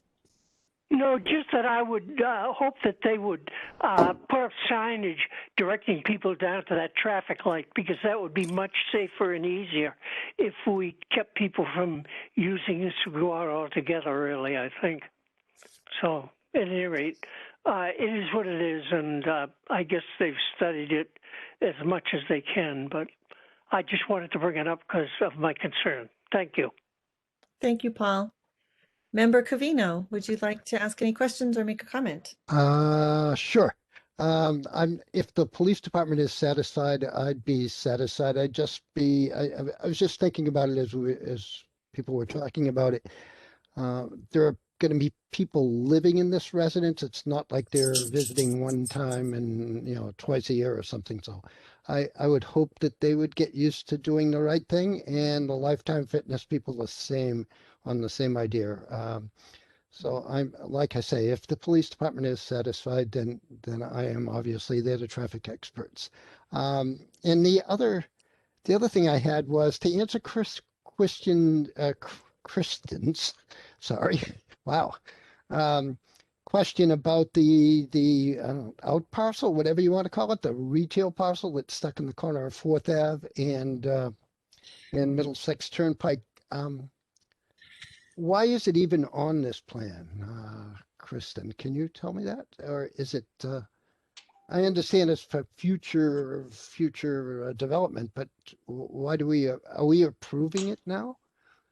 That's my question to you. And the question as to why it's here is certainly Norblum's answer. My question is, if we don't really know what it is, I'm not saying I have any issue with it, and I think it's needed to define the corner, but I'm a little uncomfortable about it being so squishy when so much of the other plan aspects are super defined. So okay, yeah, I agree. And I agree that something eventually should be in this corner, but I really don't want to approve it until I have a real good idea of what's going to be there. So I'd prefer it actually get stricken from the plan at the moment, unless you want to put something not approved, but future development or something in there. I'm not sure how you'd word it. Yeah, could I suggest to the chair that we put a note on it that's subject to approval by the planning board? Subject to approval by the planning board. What does that mean? No, I'm saying that the location, I think it's important to show where the location is, but any a note on the plan that this is not being approved at this time, that the actual use and development of that parcel or that section would be subject to a approval by the planning board. Is that something to help you market it? Is that where you're going? I don't really understand why it's on at all, but if that's the purpose, maybe, yeah, that might be an idea. It would help us, Member Covino, it would help us to market it if we said that the location is generally acceptable, but the use, like any other use of this type, would have to go before the planning board for a special permit. Yeah, as long as it's clearly laid out and noted that it has not yet been approved, but is. Yes, that's fine. Sure. Okay, all set, Madam Chair. I'm comfortable with something like that. Sure. Okay, thank you, Ernie. Before I move on to the next member, I understand that Safety Officer Jerry McDonough is here. And since we've been discussing the safety of that intersection, I wonder if he had anything he wanted to add or if he wanted to weigh in on this. Officer McDonough? Sergeant McDonough. Hi, Jerry McDonough from the Burlington Police. And nope, I just, because we have significant issues with crashes in this area, I just wanted to kind of come on and watch and see if anything popped up from you folks as far as questions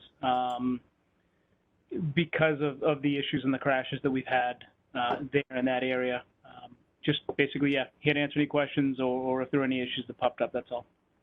Well, I think my question for you would be, are you comfortable with this new proposal with the right in and right out only?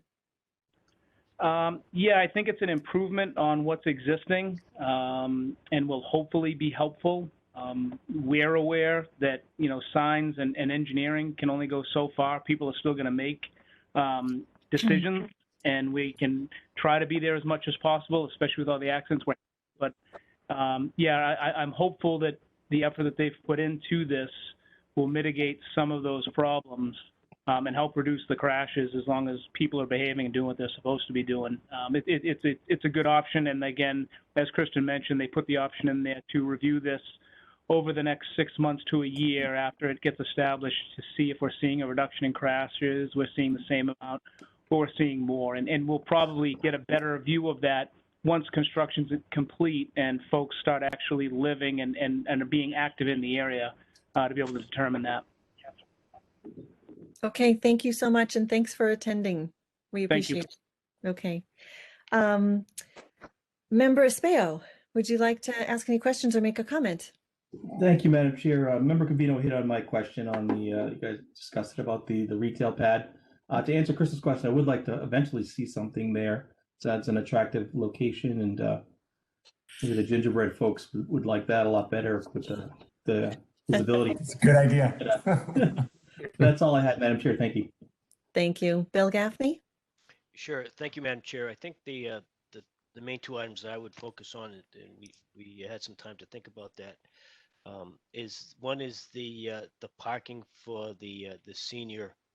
There was some discussion last time that it's going to be dependent on the market, and I think there was at least a couple of people here on the board that thought it would be important to have the senior apartments actually have at least one designated spot.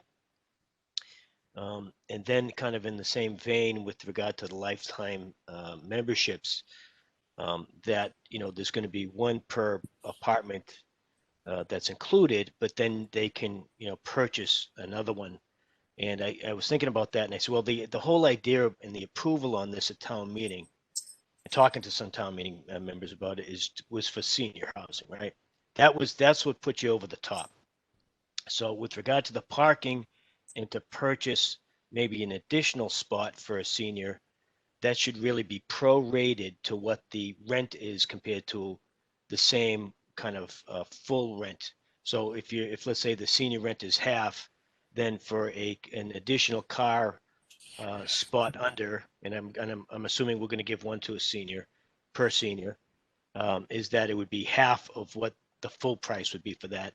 Same thing with the lifetime living membership for the seniors, that if they want an additional one, that it's half of what a full one would be for the seniors. Madam Chair, could I respond to that? Please.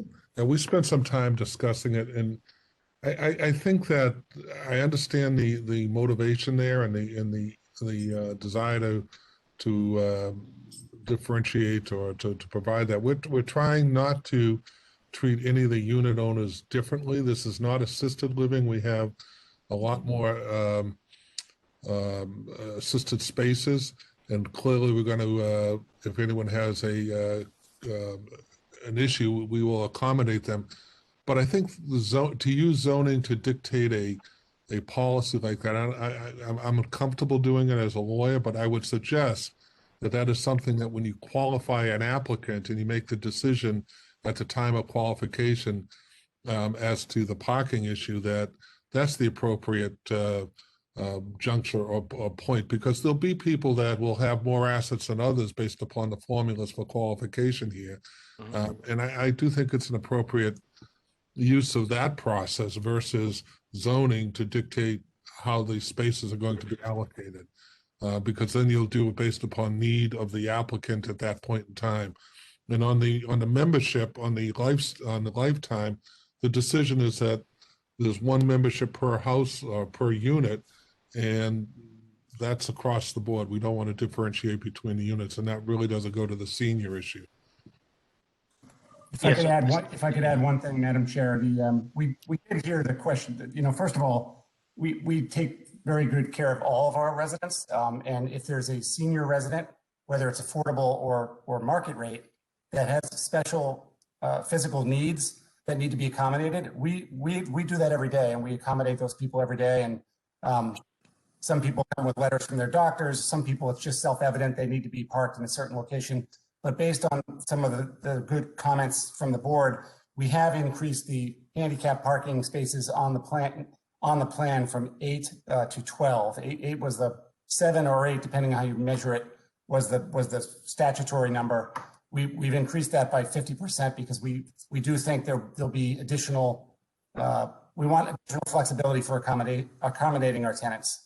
So, you know, please know, and I think Bob's right. We should talk about this further in the senior housing committee. We acknowledge that this project was in part approved, if not in largely approved, because we're going to be creating senior affordable housing. We are doing that, and it's going to be excellent housing, and we're going to have great fun with these kids, and they're going to love living there. And but I think to get into some smaller issues at this point, before the building's even built, and it just feels like a strange place to go from a zoning hearing.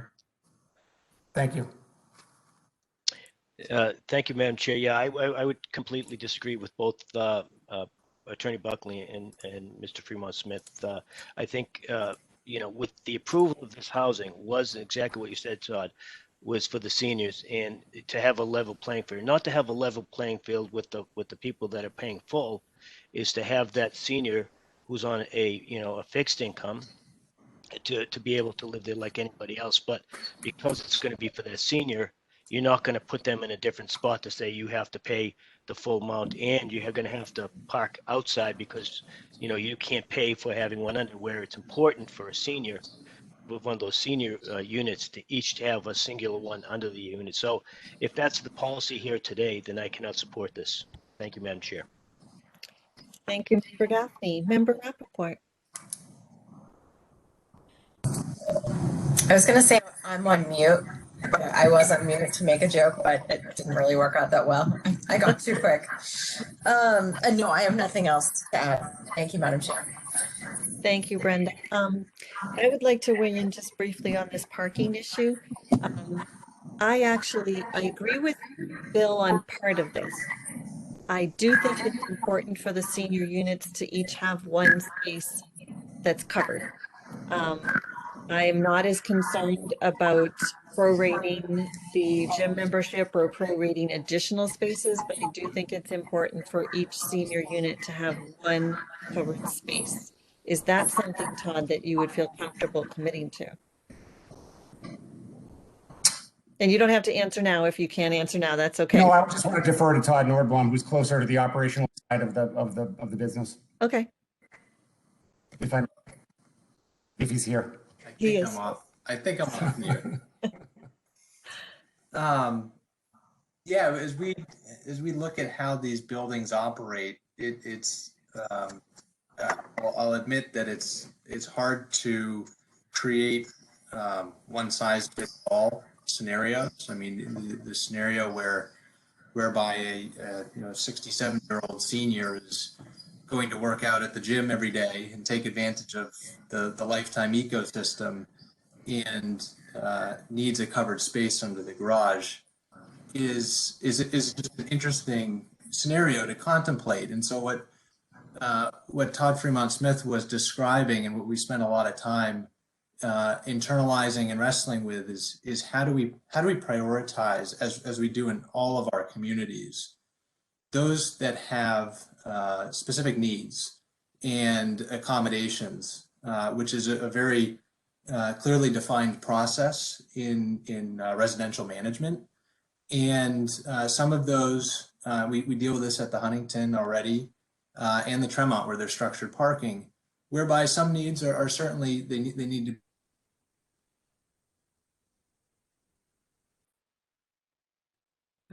Oh. I think we lost Todd. So I'm taking that as a no then. Approximate to the. So you went digital there for a while.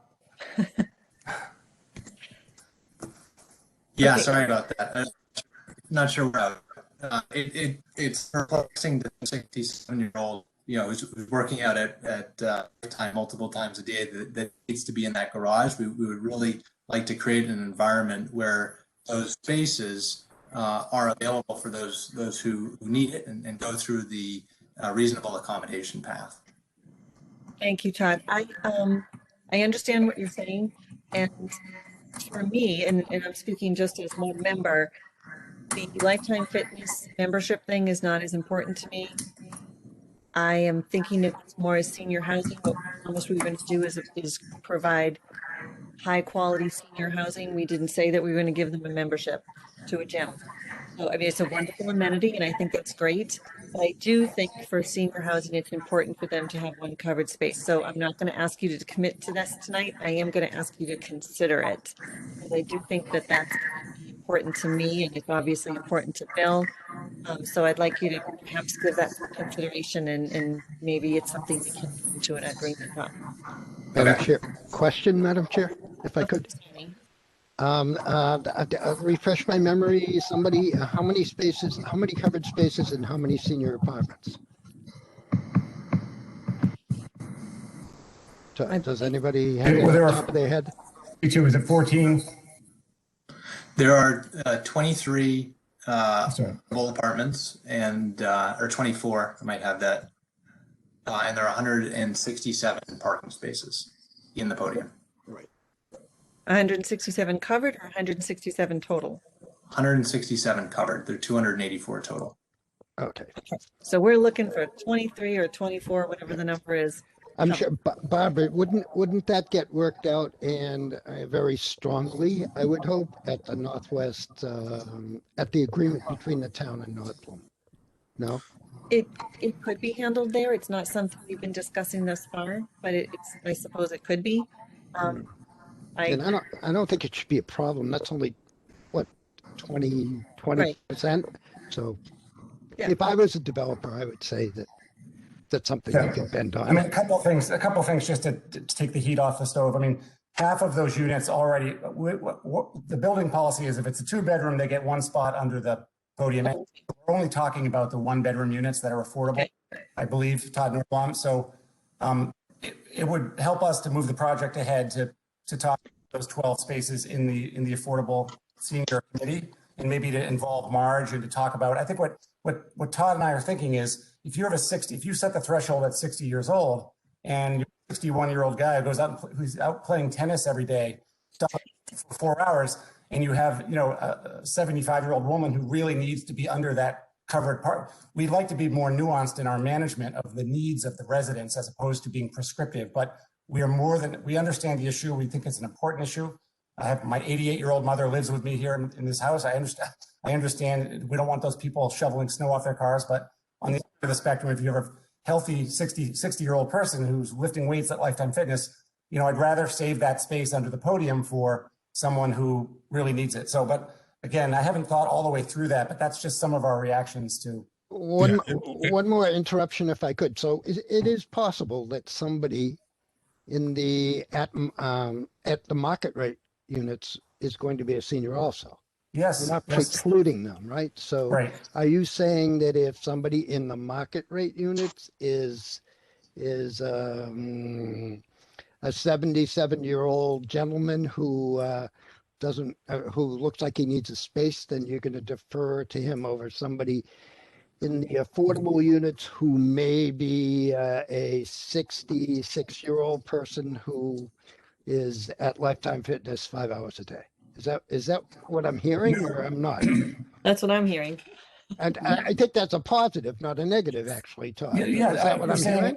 Are you saying if if there's a person who needs to be under that podium, if they're going to get preference from someone who, yes, they are. And they at the Huntington and at the Tremont, we routinely move people right to the front door under the podium if they can't walk or if they have mobility issues. We do that already.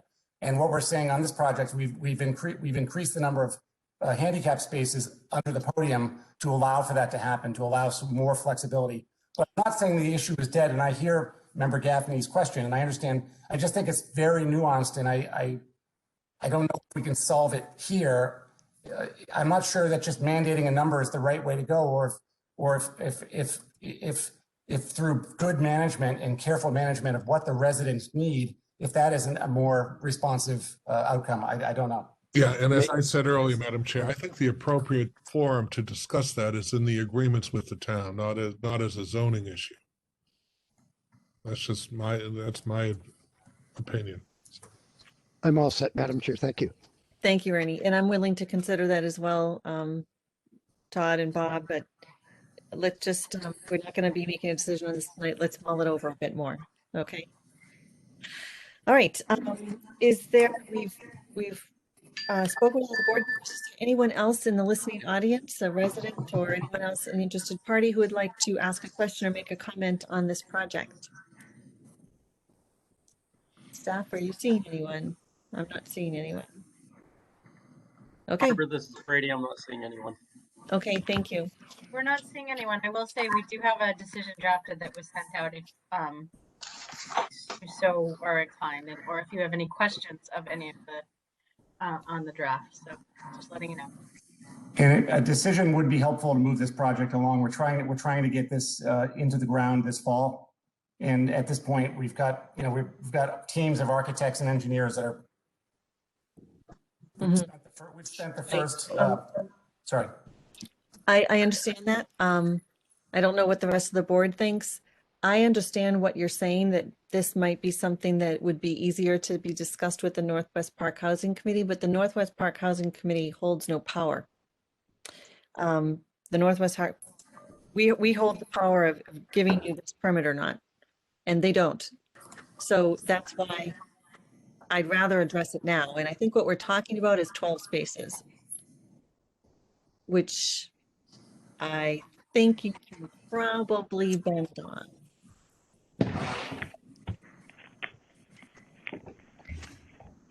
I don't know how the rest of Why the board 12, feels. Barbara? Barbara? Pardon me? I'm sorry, I didn't interrupt. 12? 24, there's 24 units, but some of them are already 2 units and they already have one under. It's only the units Okay. that wouldn't.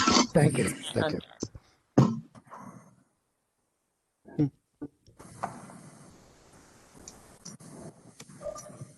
Well, if this is the board's position, and it wants to be addressed at the board, needs to be addressed at the board, then we'll respect that, and we can do that. It's I think there are a lot more inputs into this that are difficult to articulate on this call, and we don't mean to come off as cagey if that's going to be a requirement.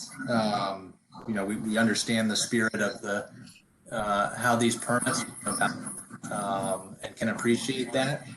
I'll just reiterate one more time that by dedicating these resources here may mean that less resources if there are other people that actually need them. There's a very defined process called reasonable accommodation, whereby someone would go about and request the use of whether covered or uncovered ADA spaces. But if this is the extent of the request, then I think we can consider it tonight. Well, yeah, I'm expressing my opinion. I'm only one member, so I don't know how the rest of my board members feel, and if they would like to weigh in, I'd invite them to do so now.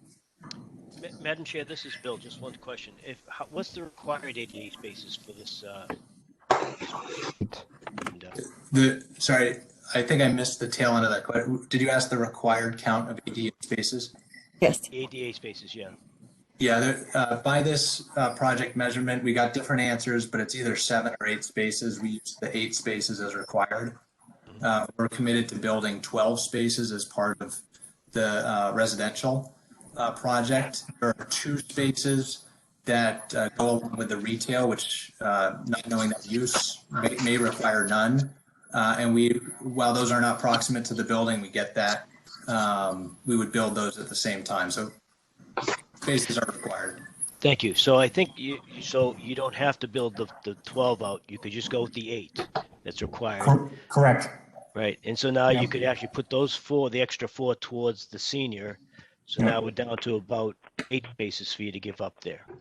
And to be Madam Chair, I'd be okay with, backing off of the lifetime membership with the inclusion of those extra 8 spaces for every senior, whether it's a two bedroom or 1 bedroom. Thank you, Madam Chair. Thank you, Bill. Would any other members like to weigh in on this matter, on this specific question? Okay. Sure. But just one, I'll weigh in, Madam Chair. Although I have faith in the fact that Nordblum would do as they're doing in the Huntington and the Tremont. I don't see any reason not to include it in this permit if they're willing to do that. So, sure. And I assume that what we're talking about is one space per senior affordable apartment, Correct. correct? Whether it's 2 or 1 bedroom. Okay. We have an agreement. So if that's the case, I think I'm ready for a motion.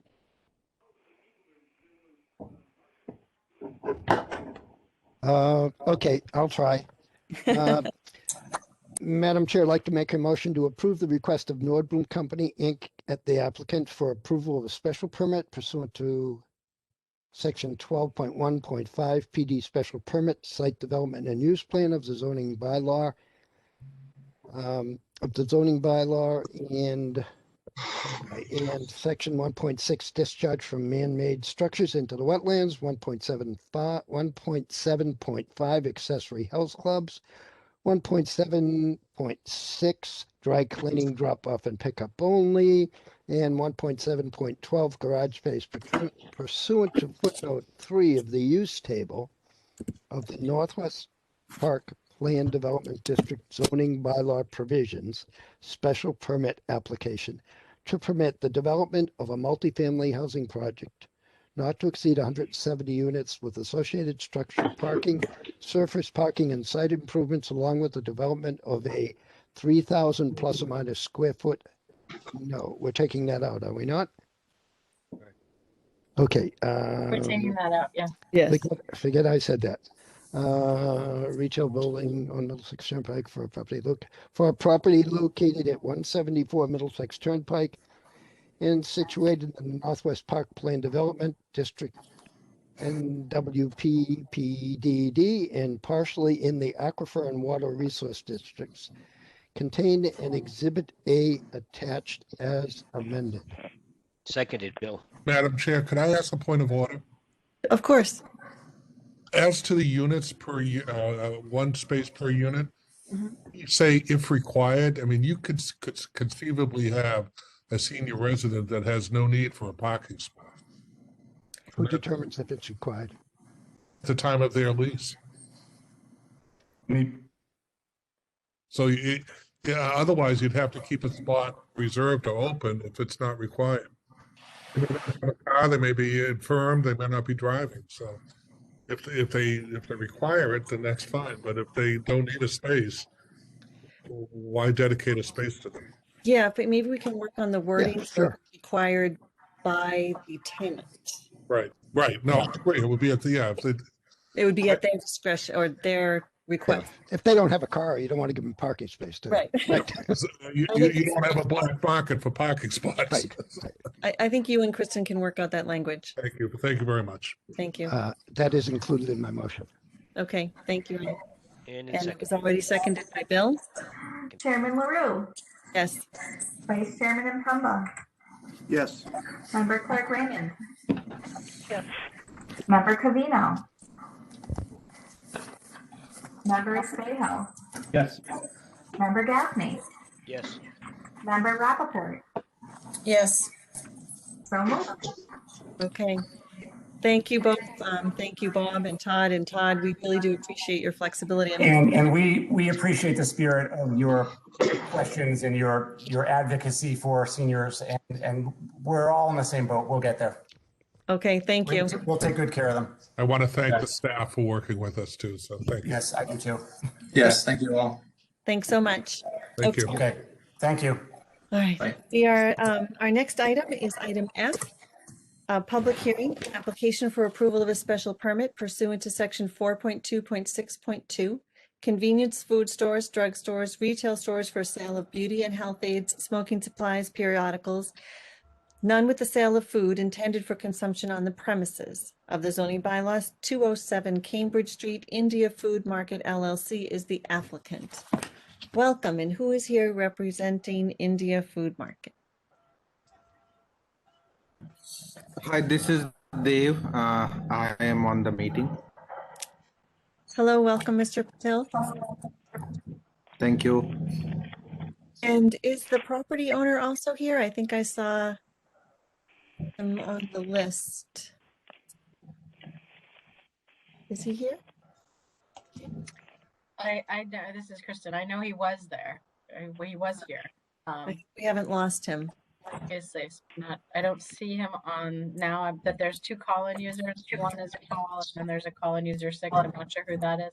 But since I have the floor, it also might be helpful before you get too far into it that you guys had a site walk this week where many members, but not all members, could make it. If you wanted to do a report of that as well before we get too far down the road. Yes, I missed part of that site walk, so I would prefer that someone else give a quick report on it because I was not present for the beginning part. Sure, so I can do that if Thank you, Liz. Chair. So we had a site walk on Wednesday and gathered around, walked around the site. We kind of through the site where we tried to separate it out into kind of specific to what we're talking about tonight, which is talking about Mr. Patel and his food market and their expansion, and then kind of looking at things for the overall site, which you know we're working on permitting that as well. There were some issues in the back with dumpsters not being enclosed. It's an older site, and so dumpsters not being enclosed. Some different buildings out back.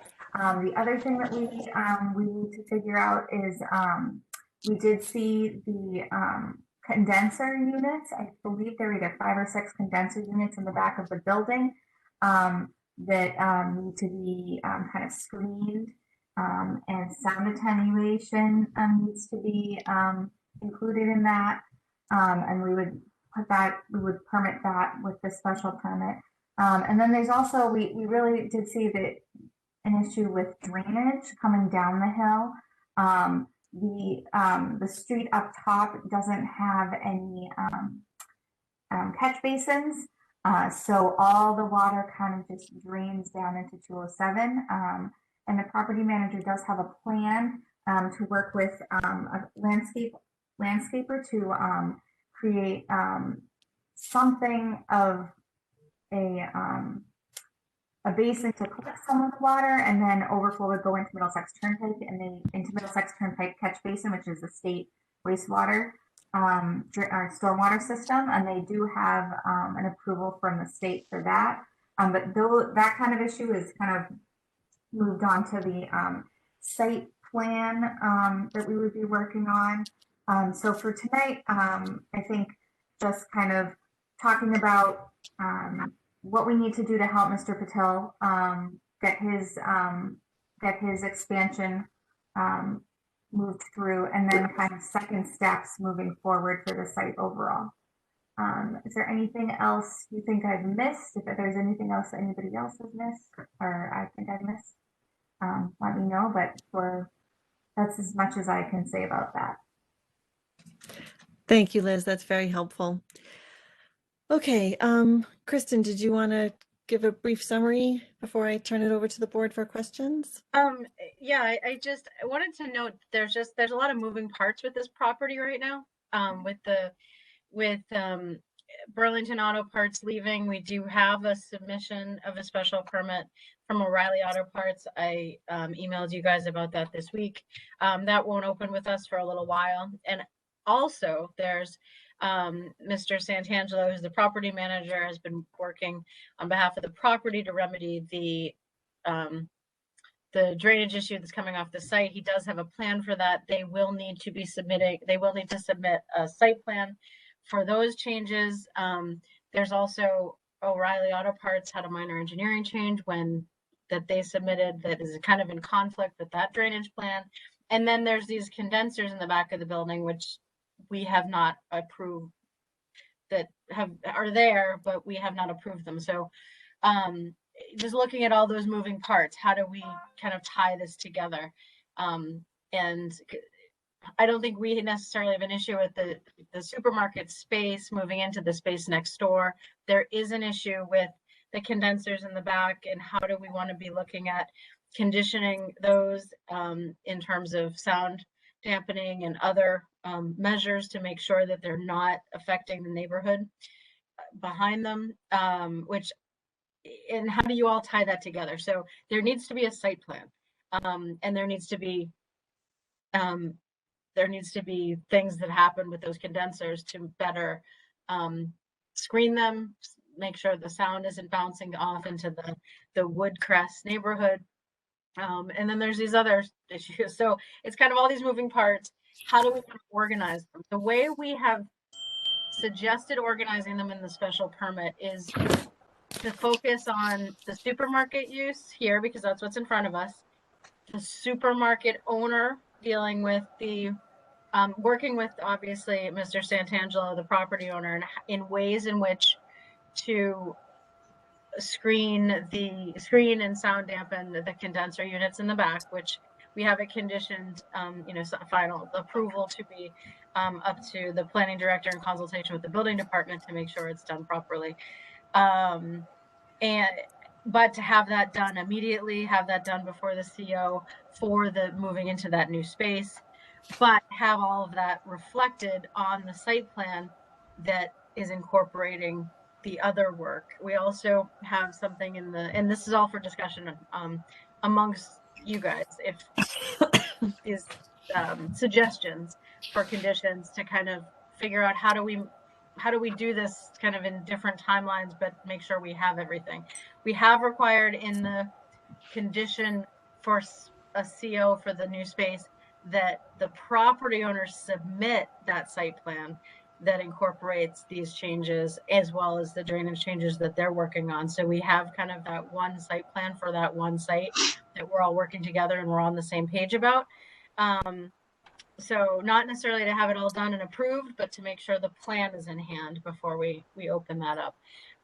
So that's a question for the board. Let's see, what else? That's about it. I think we just want to understand a little bit more from the property owner, obviously, their thoughts on terms of timeline, and if that, I think somehow we need to tie it together to make sure that everything's happening, because I think a lot of these things are kind of, well, I'll do it, whenever, and we just need to make sure we know about everything, everything's on a plan, and it's not negatively affecting the neighbors. So that's that. And I will say, I appreciate that Miss Walker, who gave us the 1987 memo from the Board of Health, which was interesting, and thank you for being such a good bookkeeper and keeping those things. We did send it along to engineering and the Board of Health to also think about the impacts of what's happening on Woodcrest that's affecting this property as well. So anyway, I hope we can all figure out a way to remedy these issues and make sure the appropriate people are involved remedying them. We also have in the back of the site, as you guys were out there, there's a lot of kind of sheds, dumpsters. I will say that Mr. Dev Patil has the dumpster that's enclosed back there. So last time we saw him, I mean, good for that. But there are some of those other dumpster and sheds and other stuff back there that we do need to address in that site plan after this. So that's all I have at this point. We do have a decision drafted. I realize there's a lot of moving parts, and we're just trying to get to that comfort level of the process. So.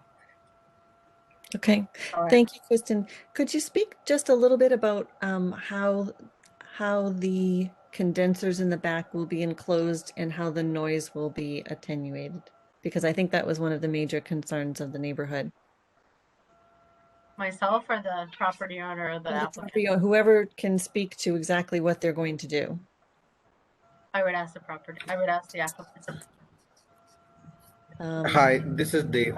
So I did spoke to the mechanical engineer. He can create a plan and submit to planning board what remedies can be done. And based on that, he said we can actually measure the difference after and before. And that's the way to go. I mean, we can submit a plan, we'll submit what materials and how it will be done, and what technical specification are, how much amount of sound it will dampen after it is done. We can provide that plan, and then based on that, you can take a decision. Okay, all right. So how will we put that in the decision, Kristen? We'll have him work that out with staff? The details of that?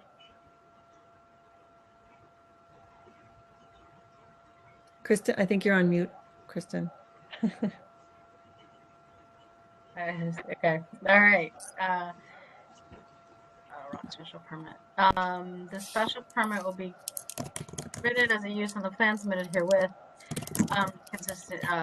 The applicant has agreed that he will remedy the issue with the equipment in the rear of the site by adding sound dampening measures and working with the property owner to reflect the utilities, not utilize, anyway, the utilities on a revised site plan. And then just reminding them any exterior modifications require site plan approval. And then we also get to it, the applicant shall install no noise attenuation devices on the exterior of the building to mitigate the effects on the abutting residentially zoned properties as a result of the 5 existing condensers.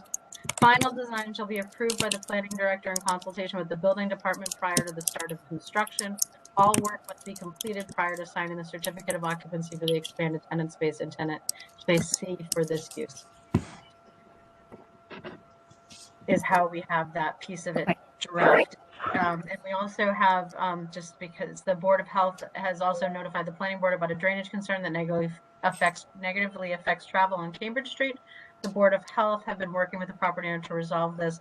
The property owner has assured us that they will be submitting a site plan to the planning board on said issue. The planning board requires that this site plan be submitted prior to the sign off of the certificate of occupancy for tenant space C. So those are kind of the 3 working conditions to kind of get at these issues at this time. Okay, thank you, Kristen. All right, I'm gonna mix things up and start at the other end of the board. Brenda, would you like to weigh in on this matter? I would. I'd like some of the other members to go first. Okay. You know, Okay, one of the things, well, actually, I'll take a step back. One of the things that I would like to see when you're doing this landscaping and you're planning and, you know, we're trying to make the town center more walkable. It'd be great to put some landscaping out front, maybe some picnic tables, make it a little bit more appealing than just kind of an old auto body shop. Just, that's my 2 cents. Okay, thank you. If you want to chime in later, you can do that again too, so don't worry. Thanks. Daphne, did you want to? Sure. questions? Yes, thank you, Madam Chair. Yeah, so, you know, I'm not quite as enthusiastic as, you know, some folks about approving this tonight. What I would like to see is some activity on there to get that even to minimally cleaned up, and then, you know, that the I don't know, what would you call it, the lean-to or whatever there is above the condensers. I heard that that's probably going to be taken down because that was not done with the building permit. It doesn't look like it's the water's not going in the right direction. It's going towards the building versus away. So I think there's some things before you step into this next section. You actually have to fix what's there today. With regard to the the trash dumpster that's enclosed, it's not quite enclosed, so I think we really want to see if we can really get that to the next level so it looks nice once we start to do other stuff to that plaza. There's also there was a scooter behind it, so I don't know if it's the applicant's scooter that's behind the dumpster, and a bike that was there too that looks like somebody has just used the dumpster to put the scooter there. And if you look at the scooter, it was trashed, the seats torn apart, and you know, it's not something that somebody just left there because they worked there. The landscaping we talked about last time and said there was landscaping there. The landscaping is in little barrels, and they're little evergreens. So maybe, you know, a landscape plan here. So I think this just, and I'd like to see the plan. I think here, leaving this wide open based on the condition it is now is not something that I'm actually comfortable with. I'd like to see the plan. I'd like to see how this gets cleaned up, and then say, okay, now we're ready to go with going into that next section. I guess the question I would have for the applicant would be, with the new areas that you're going into, is that going to require additional refrigeration or freezers? No, there is no additional refrigerator units going there. And the plan is already submitted how the new place will be used. Okay, yeah, and I think with regard to Brenda, I agree with her to make that place more visually appealing, but I'd like to see it actually be very specific on what that is. So I get the idea of putting picnic tables there, but based on what I see there, the picnic table would not probably be something that the planning board, with a couple of different eyes on that, would be looking for. So we'd probably look for something, colonial, in nature, something classic. In nature versus maybe just a wooden picnic table that you happen to have handy. So I'm really not comfortable with voting this on today. I think we need to really get down and see some stuff on this site, get the plan in front of us, look at how they're going to work with the back there. I think there's a lot of issues before we can step forward. That's just my opinion. This is Mo Santangelo, the property manager at the site. I do not have an ETA on the comprehensive site plan, but we are working with our engineer to get that ready and submitted. I just don't have an ETA on that. Yeah, so with regard to the mechanical engineer saying what they have to do with that, I think that those should come before us, and we should see that before all that happens. I think that's what we do with other ones. We just don't leave it out there and say, yeah, do some noise canceling. We look at the exact detail of that, and so I think we really, particularly the site, I think we should really approve those details so we have our signature on it. Well, to our defense, from a landlord standpoint, we were not aware that a site plan needed to be done in order for this special permit for Hello Brothers to go into their new space. Right. Well, I think the So it last wasn't- that Bill mentioned was actually about the noise attenuation. So that's separate from the site plan. From what I understand, though, it sounds like a site plan is needed before anything can proceed. Well, that's what Bill is suggesting, yes. Okay. Yeah, Bill, in my opinion, this anything is else? not just a special permit. Yeah, because we looked at the site. This just once we started to look around and heard from the neighbors. This, I would say, minor engineering change, major engineering change with the chillers that they have there, the extra structures that are on site that weren't permitted, that are some would not be up to code. The electrical would probably not be up to code. Kind of wires hanging out there outside, and then you'd have the extra sheds that are out there, and everything else that's out there would it's just something that I think we really need to work on the site as well. This to me, it's not just a special permit. So it was applied like that. So maybe what happens here, and I was thinking about this, is that it gets withdrawn, and then it comes before us as a site plan. Well, I think the special permit's appropriate for the expansion of the use. It's the site plan that needs to get at the things we didn't know about, such as the condensers in the back. And I just mentioned, I mean, a site plan is definitely required with the amount of different things that are happening on the site, not just. Yeah, and I guess I'm not comfortable approving, the special permit for the expansion until you straighten out, the site. So it's a chicken and egg thing, which I'm saying there's leverage here to say, let's get this stuff done. Because now you're building on providing something that we really need to fix before kind of adding on to stuff that may or may not get better.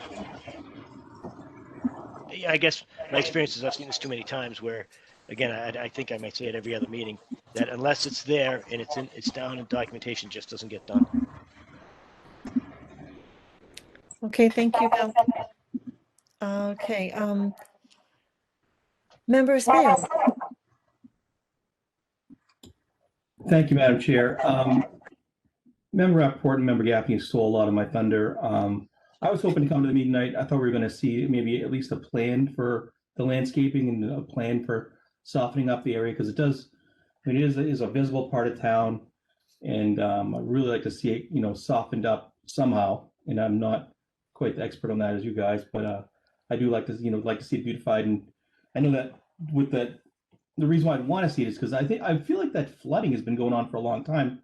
So I'm finally glad that it's being addressed, and I want to make sure, as Member Gaffney, that it actually does get done. So that was my only comment concern, is I would like to see a plan on what exactly is what they're going to do to beautify the area. Thank you, Madam Chair. Thank you, Mike. Ernie, you're up. Ernie, you're on mute, huh? Ernie may not still be up. Yeah, no, he didn't fall asleep yet. Not yet, Paul. But okay, I guess a question for Kristen. Is there any way to tie the occupancy permit, and I mean even the temporary occupancy permit, to the presentation to the board of a site plan, even if the site plan is not approved? At least the application has been submitted The to draft to that I the have planning right board. now ties that it must be submitted prior to the CO for the tenants. Right. That's a CO. I've seen too many businesses exist on temporary COs for Oh, we could many easily say, years. we could easily say any CO. And that's, again, this is a complex, lots of moving parts. So, we're trying to suggest pathways, but these, we're all here to talk about it. And I appreciate the property owner being here. And, it's just try to older buildings with a lot of history and a lot of potentially compliance, non-compliance. I think there is a time that we need to figure this all out. Obviously while keeping businesses open, but so I agree with you. It's not super cut and dry. And we want to make sure that we're understanding who, the what, and the when of all of this, and how do we put that in the decision is definitely up for discussion. Okay. Right. It looks like, we need a site plan that reflects what's going on the site even before the At my 6 that we didn't know about, so they started recording it, so they're recording this. Oh, okay. So maybe grab the pieces that are missing. Am I? Someone who needs to mute themselves. Sounds like that's BCAT. Who is speaking? Okay. Sorry. We obviously need a site plan even just to bring the site up to the pre-overlay town center overlay district site plan. But I'm trying to see if there's a way to not punish the small business owner here because of some negligence of the landlord. And obviously the lever that we have with the landlord is if we don't allow his tenant to expand, then I'm not sure of the lease arrangements or whatever, but I would defer to the majority of my fellow planning board members. Although I would like to see a way to accommodate the business owner and keep moving at the same time. I don't know if that's possible though. I'm done right now. Thank you. Thank you, Ernie. Paul Raymond. Yes. This,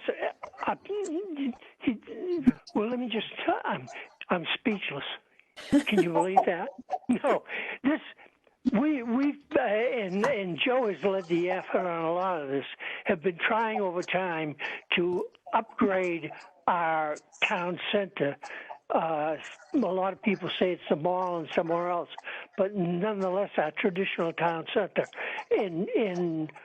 As people come forward, require them to do certain things that enhances it as far as the look of it and so forth, and makes it more a traditional town center. And this big piece of property is right in the middle of it all.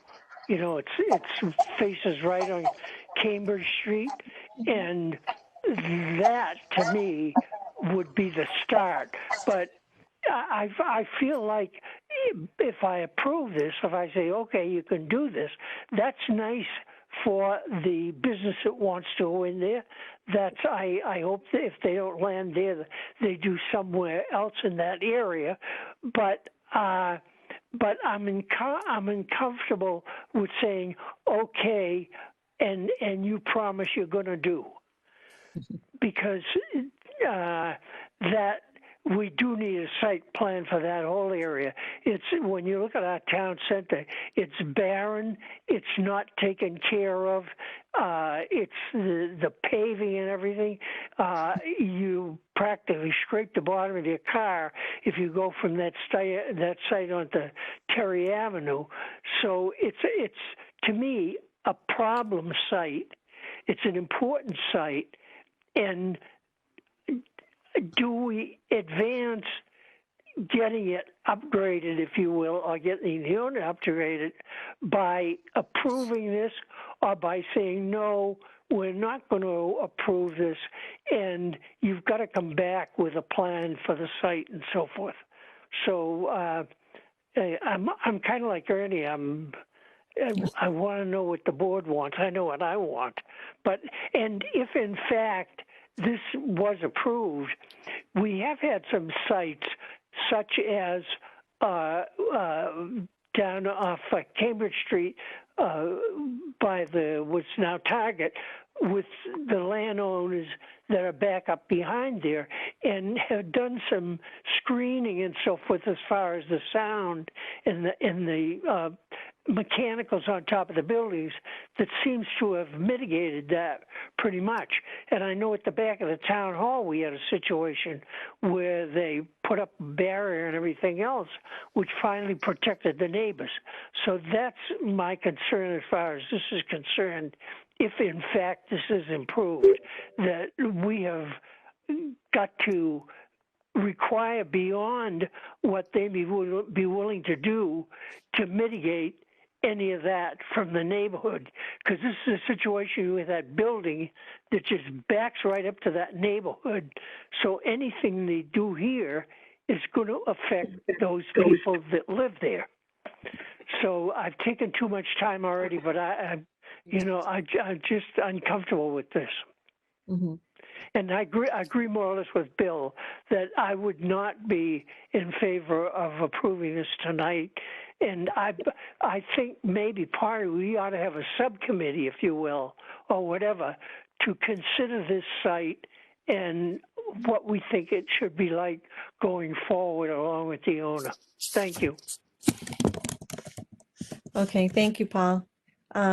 Joe, you're up. Yep. So I echo a lot of the sentiments, a lot of the statements that have already been said. I don't want to hurt the small business owner who would like to go in there at this point in time.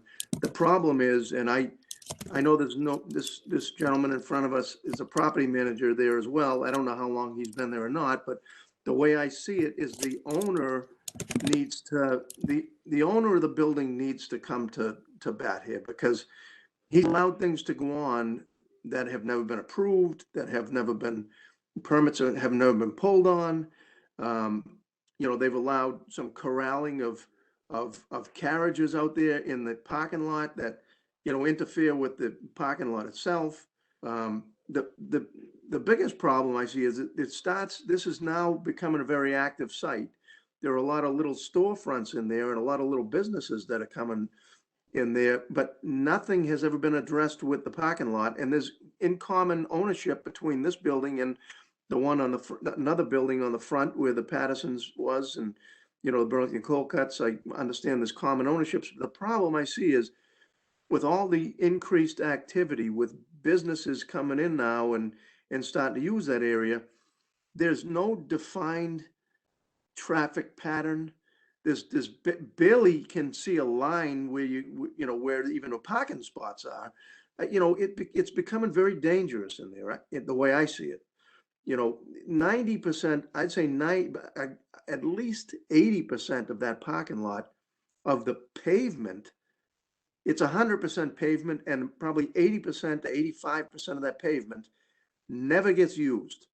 And I've been in that parking lot so many times where I just see cars just shooting across the parking lot, driving over parking spots, because there's no defined parking spots, there's no defined traffic patterns. It's becoming very dangerous. And as much as I don't want to prevent this small business from coming in here, we need some way to hold their feet to the fire to get this thing straightened out the way. And there should be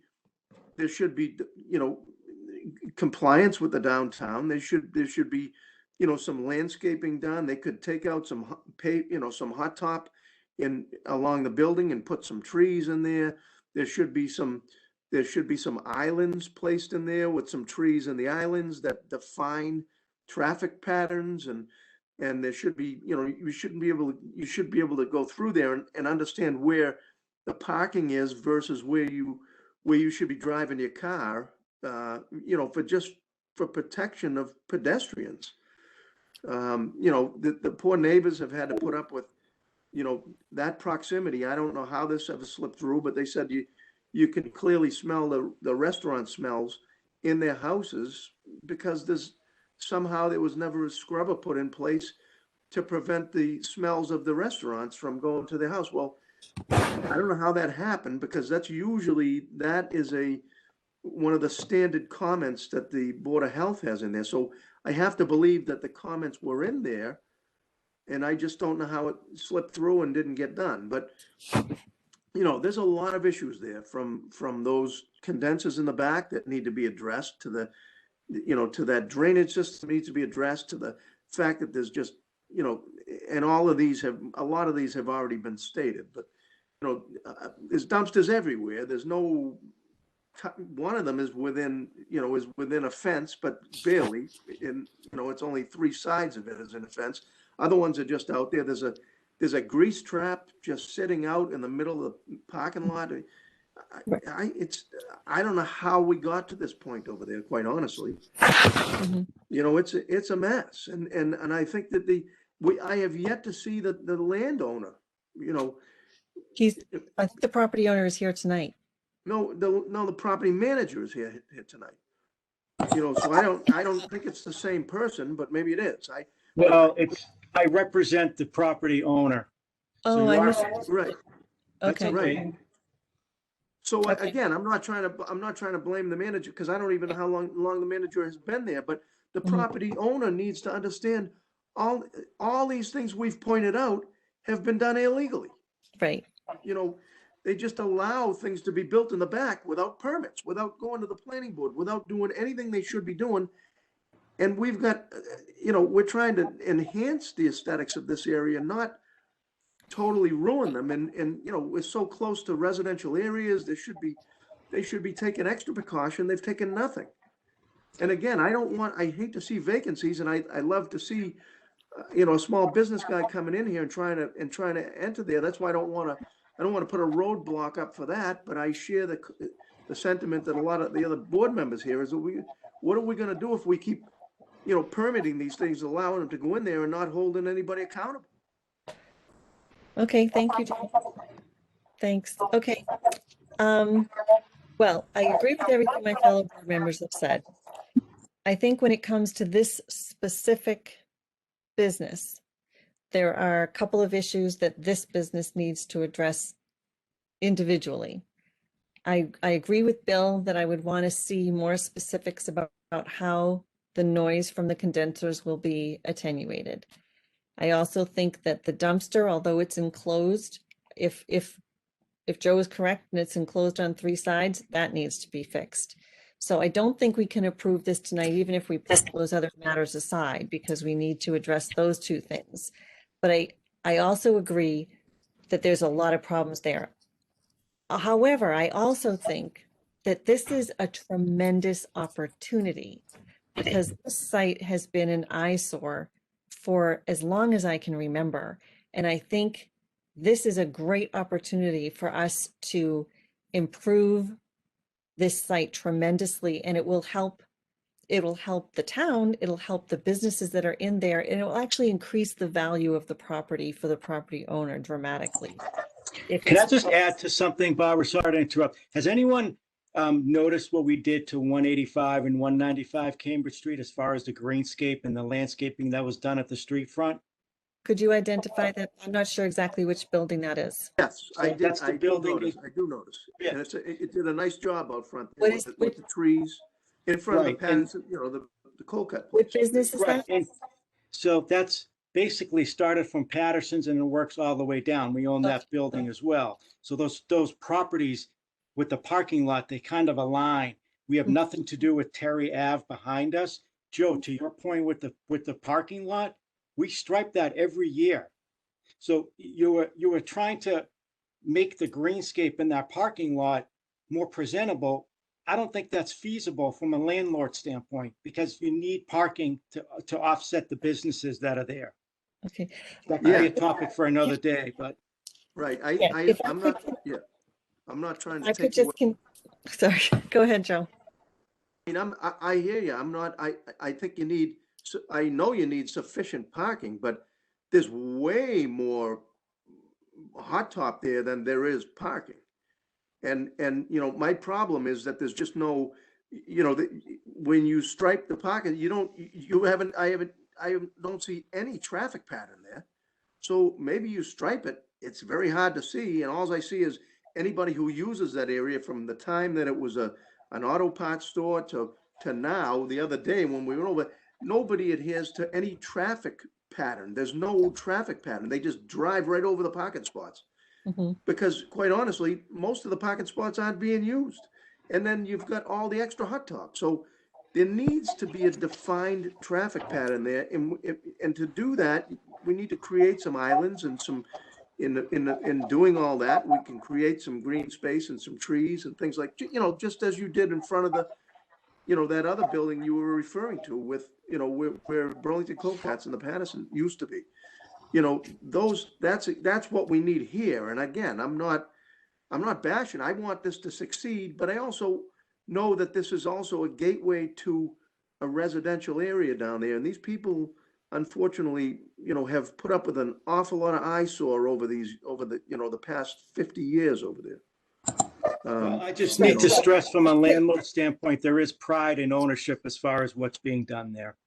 That's great. No, So well, I that's that. I'm jump glad back in, that you're proud of that, because I'm not. I live in this town and I'm not proud of it. Be honest with you. let me make a suggestion, because I think we're all on the same page and we're all saying the same thing.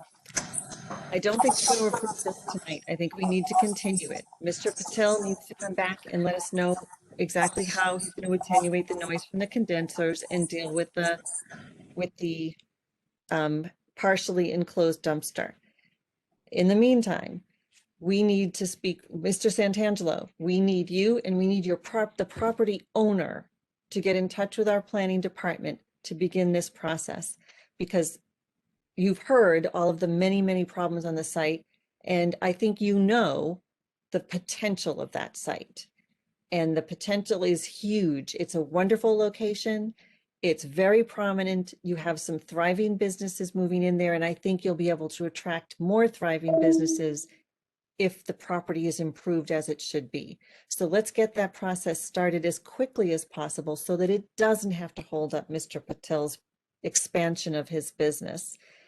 I think if you move quickly and work with our planning department, you can get that moving so that we can all feel comfortable, perhaps at the next meeting, dealing with Mr. Patel's expansion separately, because at that point, hopefully you will already have presented to us some plans and we'll feel confident that you're going to move forward in an expeditious manner. Is that something you can do? Yes. Okay, great. So with that having been said, I know that there are some neighbors online and I'd like to see if any of them wanted to weigh in on this. Hi, it's Mrs. Walker. Hi, Mrs. Walker. Thanks for your patience. Oh, Please no go ahead. problem. I do agree with what the board members said as far as you feel bad, you hold back a permit on somebody, but I do not believe anything will be done if it is issued. Because as you can tell by the letter that I submitted from 30-something years ago, nothing was ever done on that letter. So, and the fact that what he did do was unpermitted and not approved. So that's my only concern, is that, and the cleanup in the back and the noise from the compressors. You know, I don't begrudge anybody, you know, making their business better. But Making our house worse. we've got to look out for our own property as well. Understandable. Thank you. So that's our comments. Thank you, Mrs. Walker. Are there any other neighbors or anyone else that wants to weigh in on this? Hi, this is Dave. So quick submission in defense of my request is, like, we are there for 18 months now, and had Miss Walker had come to me and asked me there is a sound, I would have definitely addressed 18 months ago, not even now. Okay. And whether this permit gets approved or not, I will fix the sound. That's my commitment. And I said that when the site visit happened. Now, in terms of delaying this permit, I have limited time and my rent kicks in. If the project is not economically viable, I won't be able to do it. So I agreed to do it. I will do it whether it gets permit approved or not. Sound will be fixed. That was the only issue that came up for my special permit. All other issues are with the landlord. So Yes. again, I will request if this can be considered based on, you can put that condition in the permit. The sound should be addressed and I'm ready to do it. Can I say something, please? Yes, but you address, I don't want the two of you addressing each other. You No, can I'm addressing the support. board. Okay, thank you. The board.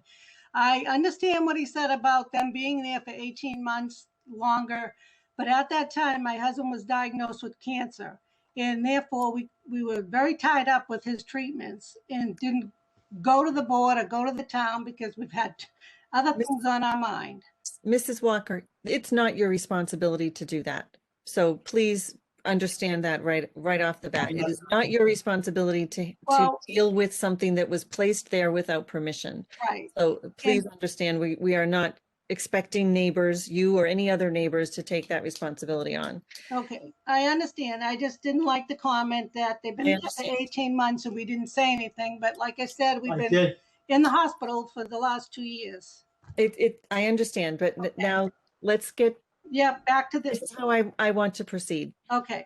Mr. Patil, I want you to submit to our planning department as soon as you can, what your plan is for the noise attenuation and for dealing with the dumpster to make sure it's fully enclosed. I believe if you can do that in a quick manner, and I think that you will, we can probably come back in 2 weeks and approve just your special permit, provided that the property owner, in the meantime, meets with our department and makes progress on the site plan with all of these other problems that we've discussed. Kristen, does that make sense?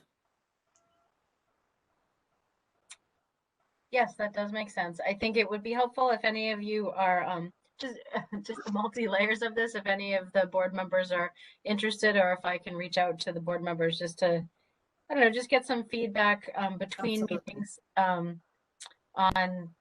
it's just kind of navigating a whole bunch of moving parts. And would you like a subcommittee, Kristen?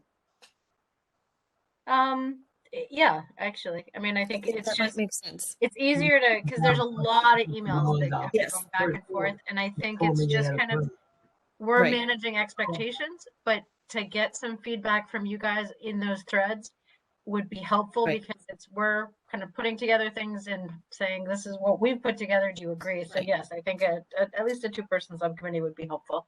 I think that makes sense. Would anyone like to volunteer for that subcommittee? Well, Madam Chair, Paul, that's what I suggested in my first comments, and I think this site really deserves that because it's more than a one-off. So I think we have to sit down without the property owner. I'm sure that they'll want to participate with us, and let's see what our vision is along with his for that property, and start that process.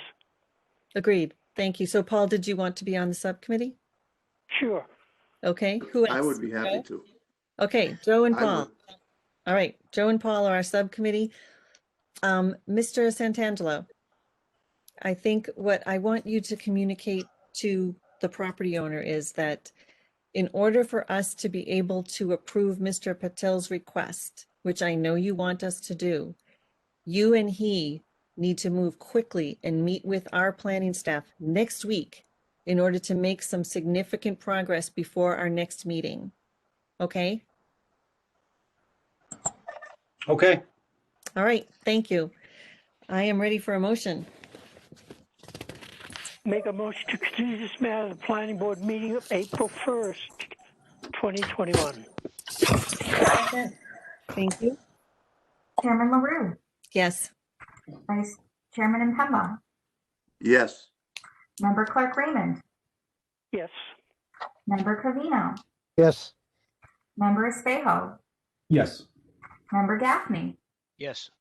Member Rappaport. Yes. Okay, thank you, everyone. I hope that both of you, Mr. Patel and Mr. Santangelo, will be in touch with our staff early next week. Thank you.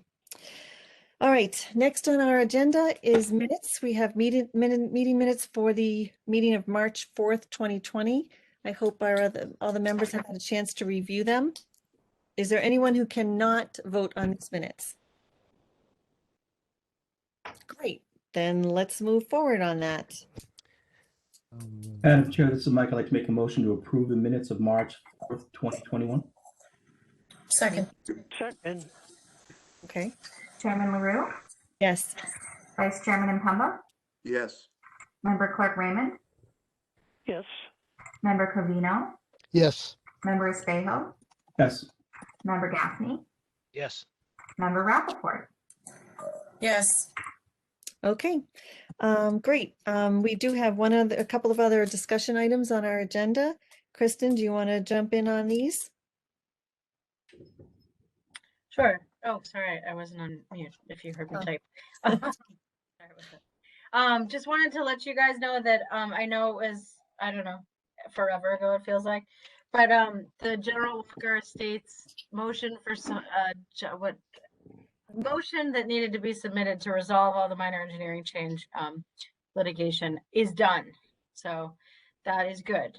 With that, it also, we have a timeline for construction of out there. We still have to review it, and I think we have some questions, but just wanted to let the board know that we've closed one chapter. Hopefully we can be moving forward. We are submitting again to town meeting the motion to abandon that piece of the cul-de-sac that was looked for by Mr. Matarazzo, as well as the applicant for lot 4 Dartmouth, in order to kind of, it was, well, I'm going to keep the house, but if I have that land area, maybe I'll build a new house. And I don't know, it seemed kind of a little bit in the middle of that discussion, but one of the last times that the board spoke, you had kind of given us the directive to do what we could to at least advance that piece forward, to resolve those questions. So the motion that's going to town meeting, I'll send you guys a draft when we submit it for the regular warrant article deadline, is actually an easement of that. So it's really, instead of, it's discontinuing the road, but it's not to release the fee, but actually release our interest in the easement of that portion of the cul-de-sac. But we are not moving forward with acceptance of the new Dartmouth Road cul-de-sac at this point. So it's just the abandonment of that cul-de-sac piece. They are moving forward and are under construction with 101 and 103. They've filed a building permit for 6, which you still need to release 4 and 6 from the covenant for them to even move forward. So we've alerted them to that and said that if they do intend to move forward on either of those, they need to come back to this board to elaborate more on the kind of moving forward with that subdivision, as well as remedying the issues that were highlighted within the minor engineering change, which they expect to do this spring. So that's good. So we're there with that. Any questions on that? No? Okay. And the second, we had a meeting with not National Grid, but Eversource. I should have said Eversource in here, but Eversource is looking the existing substation at 64A Middlesex Turnpike. They have indicated that they acknowledge that they are running out of power to serve Burlington. Burlington is served by the Middlesex Turnpike substation, substation in Woburn, and a substation in North Woburn. Over the projections that we're, 2021, 22, we're gonna, have some issues. They will be coming to this board for a temporary mobile transformer that will go up at 64A, but they also know that they need to create a new substation in addition to 64A, and or expansion to 64A, really to provide power to Burlington. We had a meeting there were 40 people on the email, and I was worried that it was just going to be crazy because it was about 18 people from Eversource and 22 people from Burlington, mostly property owners, business owners, because what the one message we wanted to make sure we were understanding was how are they forecasting their the electric needs and power needs of Burlington. If you're looking at diversity of buildings and into different industries, general office space doesn't use very much electricity. Life science, biologic manufacturing, you get into these like 10 times more power use than the average office building. So we wanted to make sure they were factoring that in their 10-year plan. We had a very good discussion. As I said, 18 people from Eversource showed up, which has never happened ever that I know about. It was a friendly discussion. It was, it was myself moderating as well as Todd Landum from Eversource. He actually did a very good job moderating on their side. There was a mix of, electrical engineers and, municipal permitting teams. But anyway, it was good. And what was interesting was at the end, it was kind of like, oh, this was a nice conversation. We don't usually have these conversations because usually it's, we lose power and everyone's angry or it's been a mess. So it was a really, really good conversation. I don't know if any of you talked to me that week, but I was like all electricity and knew very little about electricity and was worried about it, but it went well. And I think that just that conversation, as well as just utilities in general and infrastructure in Burlington. I mean, we were moving to MWRA, and that's a huge thing in Boatwater. And then this conversation with Eversource, it's, a lot of the times, a lot of these folks are hard to even pick up the phone and talk to ever. And to have that much attention and get that call together. And I know they acknowledge they need to be doing some upgrades in Burlington, but I don't know, it was a nice conversation. I think it is leading to a lot more interest in just, what do we do next and collaboration, hopefully. So just an update on that. We had that was good. I also have an update. Did I send it to the board yet? What just came out today was the final road safety audit by Mass DOT, and they had Howard Stein Hudson as a consultant to do it for Cambridge, Wynn, and Terry intersection. And the report, as I said, that we commented on it a couple months ago when they came out for the report. We commented again around Christmas in the draft form, and the report really gets at some, wildly different things of, and they took our comments about that, don't take that people don't walk there. People don't walk there because it's a highway. It's not, and you don't get complaints because people don't go there. It's very scary to cross Wynn Street at Cambridge Street. So anyway, I think they did a good job summing up a lot of those problems, and hopefully DOT will take, serious consideration. The project got triggered because it is triggered as a high crash, high safety intersection for them. So that kind of triggers that they are responsible to put it in the priority queue. So, we're figuring that out. Also, DOT is looking to repave Cambridge Street from Billerica to Woburn and are asking for comments. We received a really preliminary plan, which there's a lot of just inconsistencies on that the departments are taking a look at. But anyway, departments are looking to gather comments to then send to the Board of Selectmen, to then send obviously to DOT, and have someone from DOT come to a DCM to talk about that repaving project. So anyway, it's all these things are all good. It's just kind of how to manage the conversation and have everyone that needs to be involved. So, I mean, the last time DOT paved Cambridge Street, they called us like a week ahead of time and said, we're paving next week. And so I think at least I'd rather draft plans that have some issues and be able to comment than, okay, so anyway, all those things are good. Melissa Tentopoulos has done a fantastic job really securing a ton of grant money that can, to be used or in and around Burlington. As I said, when Paul asked the question, it's great, but it's trying to figure out what the process is going to be. What's the exact scope? Who are we going to hire? So I'll be reaching out to you guys as she reaches out. I know Brenda and Mike with Economic Development are also talking with Melissa about these projects. So, but I'm sure, any project, the planning project will be involved and you'll be involved. So we'll let you know more when I know more. Thank you, Kristen. I see Bill with his hand up. Did you have something you wanted to add? Not to add, just a couple of questions on some of the what Kristen was talking about with this with the substation. Where's the thought that where that might go? They don't know yet. Just with your thoughts, what's your if you had a Well, we asked them. I mean, we asked them to try to help us understand where it can go, where it needs to go. Yep. And they didn't answer the question too specifically, but you know, they're getting power off the high tension lines, so that's proximity to there, and also proximity to who's using the power. So, I mean, then you're kind of looking at where's that intersection of high tension and major users, and where's land available. So I think that's definitely a phase 2 discussion. You know, some of the property owners were like, well, just give us a call. What do you need? As well as the town of Burlington. I think, you know, there's some options that we should be thinking about. You know, they're not particularly fantastic looking areas, but they are needed to serve our needs. Sure. So Okay.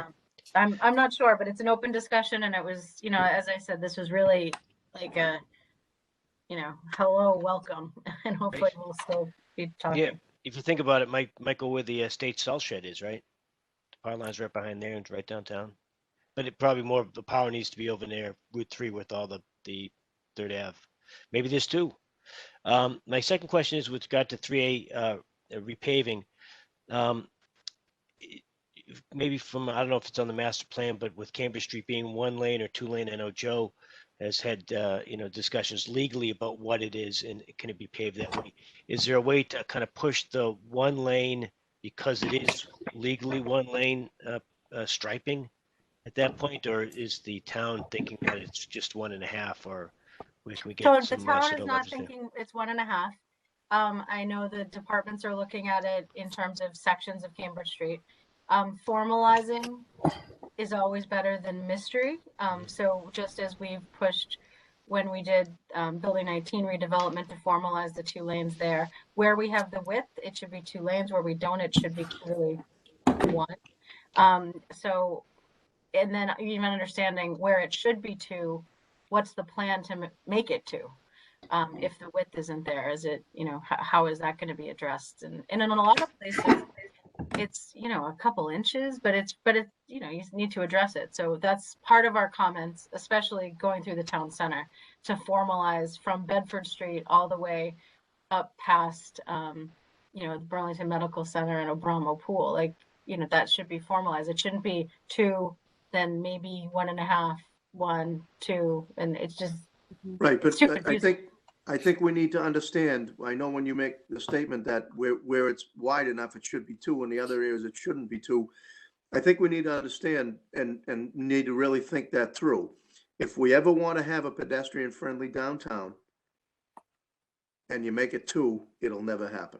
Oh yeah, So, yeah. you know, I think didn't mean to say- we've, you know, this is maybe our opportunity to get this thing striped 1 lane and to create a bike lane or something, you know, accommodation for pedestrians, things like that. And if, A you nice know, sidewalk with a divider with trees so people feel comfortable walking. that's right.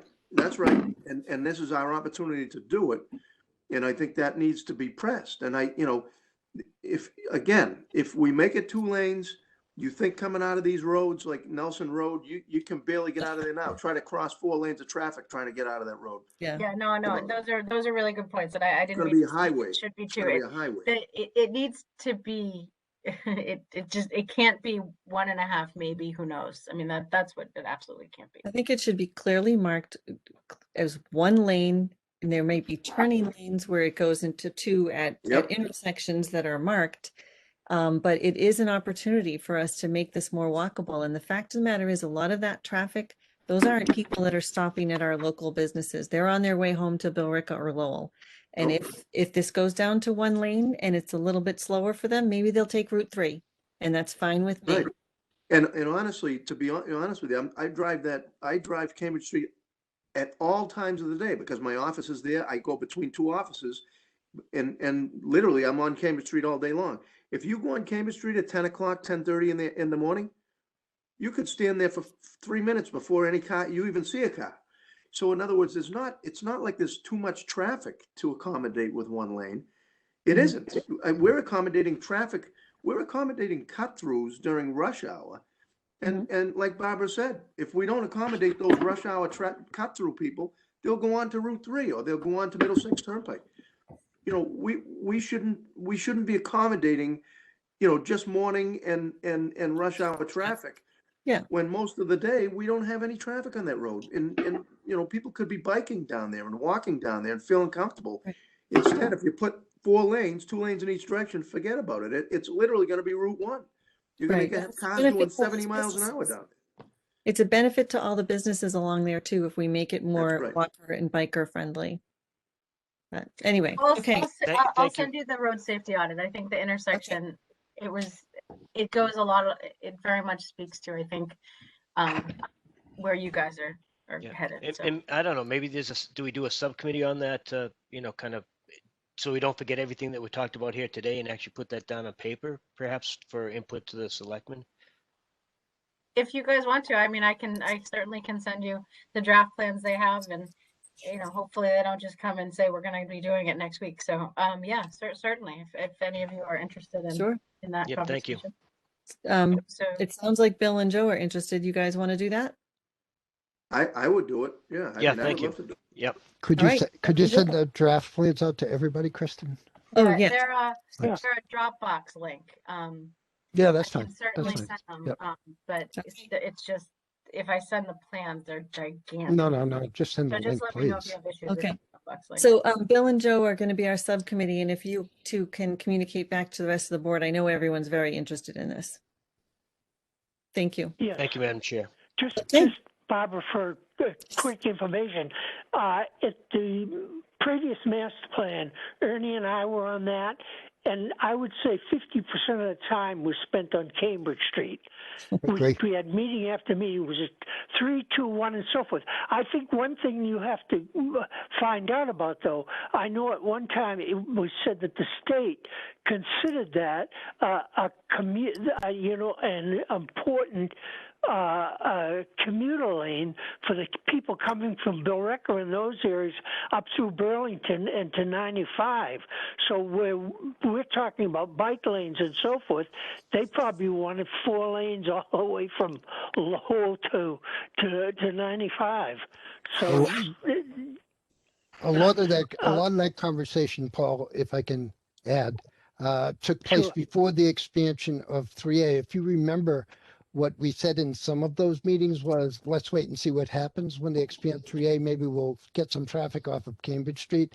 And then actually Middlesex Turnpike, it was expanded to, is going to be even expanded. You mean 3, Ernie, right? 3, yes, sorry, Yeah, Joe. yeah. Right. 3 was expanded and Middlesex Turnpike has been expanded since then. And it's actually being expanded even further up past the 99 up there. So that hopefully that'll make some people move over there. I do remember when we proposed, Barbara, there was a proposal, and I think Ginny Mooney was actually pushing it very hard for what do they call it? With an island down the middle. And trees and a whatever. boulevard type thing, Parkway Boulevard, and one of the pushbacks, and I don't know if it's still there, was from our public safety, was that if it was one lane, they couldn't get through, but I don't know if that still is viable now. But anyways, there's a lot of history on it, and hopefully we can, before I die, we can do something. Sure. Great. Thanks. All right. Thank you. All right, everybody. I think this was very productive. Thank you. Thank you. Hang in there, Ernie. Yeah, we'll try. You want a motion to adjourn? No, Madam Chair, can I make just a quick? Sorry. I wanted to give the board just a quick update on the Economic Development Committee. We've been meeting monthly on like the 3rd Tuesday of each month, and I want to make it a point to update you guys in our 2nd meeting each month, so you'll hear what we did in the meeting. We had one this week. If anyone doesn't know, the committee consists of our new fabulous Economic Development Director, Melissa Tatakoulis, Paul Sagarino, Kristen's with us, 2 members from the Board of Selectmen, Mike Runyon and Nick Priest, and Brenda and I. And this week, I just want to And also recently, we just added Rick Parker, who's back at the chamber. So his input has been phenomenal, even in his first meeting on Tuesday. Some of the things we talked about on Tuesday is we want to work to formally define kind of the charge of the committee and the structure and goals. So I think we have to kind of wrap that up further. A lot of the two other points I mentioned were mentioned tonight. I know we all got the email on the wonderful $85,000 mass development grant for site readiness for the Mall Road corridor, which is awesome. Paul, just so you know, in case you see it, Melissa's working on another one, and she's asked our input called the Community One Stop for Growth. It's another grant where they're asking for 5 different proposals for things in town. So she's out there trying to get even more money for Burlington, and she's doing great. And lastly, Liz touched on what I wanted to mention was the community chat on the 24th. It's going to discuss the town center initiative and the stuff from the survey we sent around, the Places and Spaces survey. So that should be good stuff. That's 6:30 on next Wednesday, the 24th. And that's all I had. Thanks. Thank you, Mike. All right. Yes. Ernie. Second. Chairman LaRue, Yes. Vice Chairman Impemba, Yes. Member Clerk Raymond, Yes. Member Covino, Yes. Member Spaho, Yes. Member Gaffney, Yes. Member Rappaport. Yes. Thanks, everybody. Good Good night. night, everyone. Have a good Night. weekend. Good night, everyone. You too.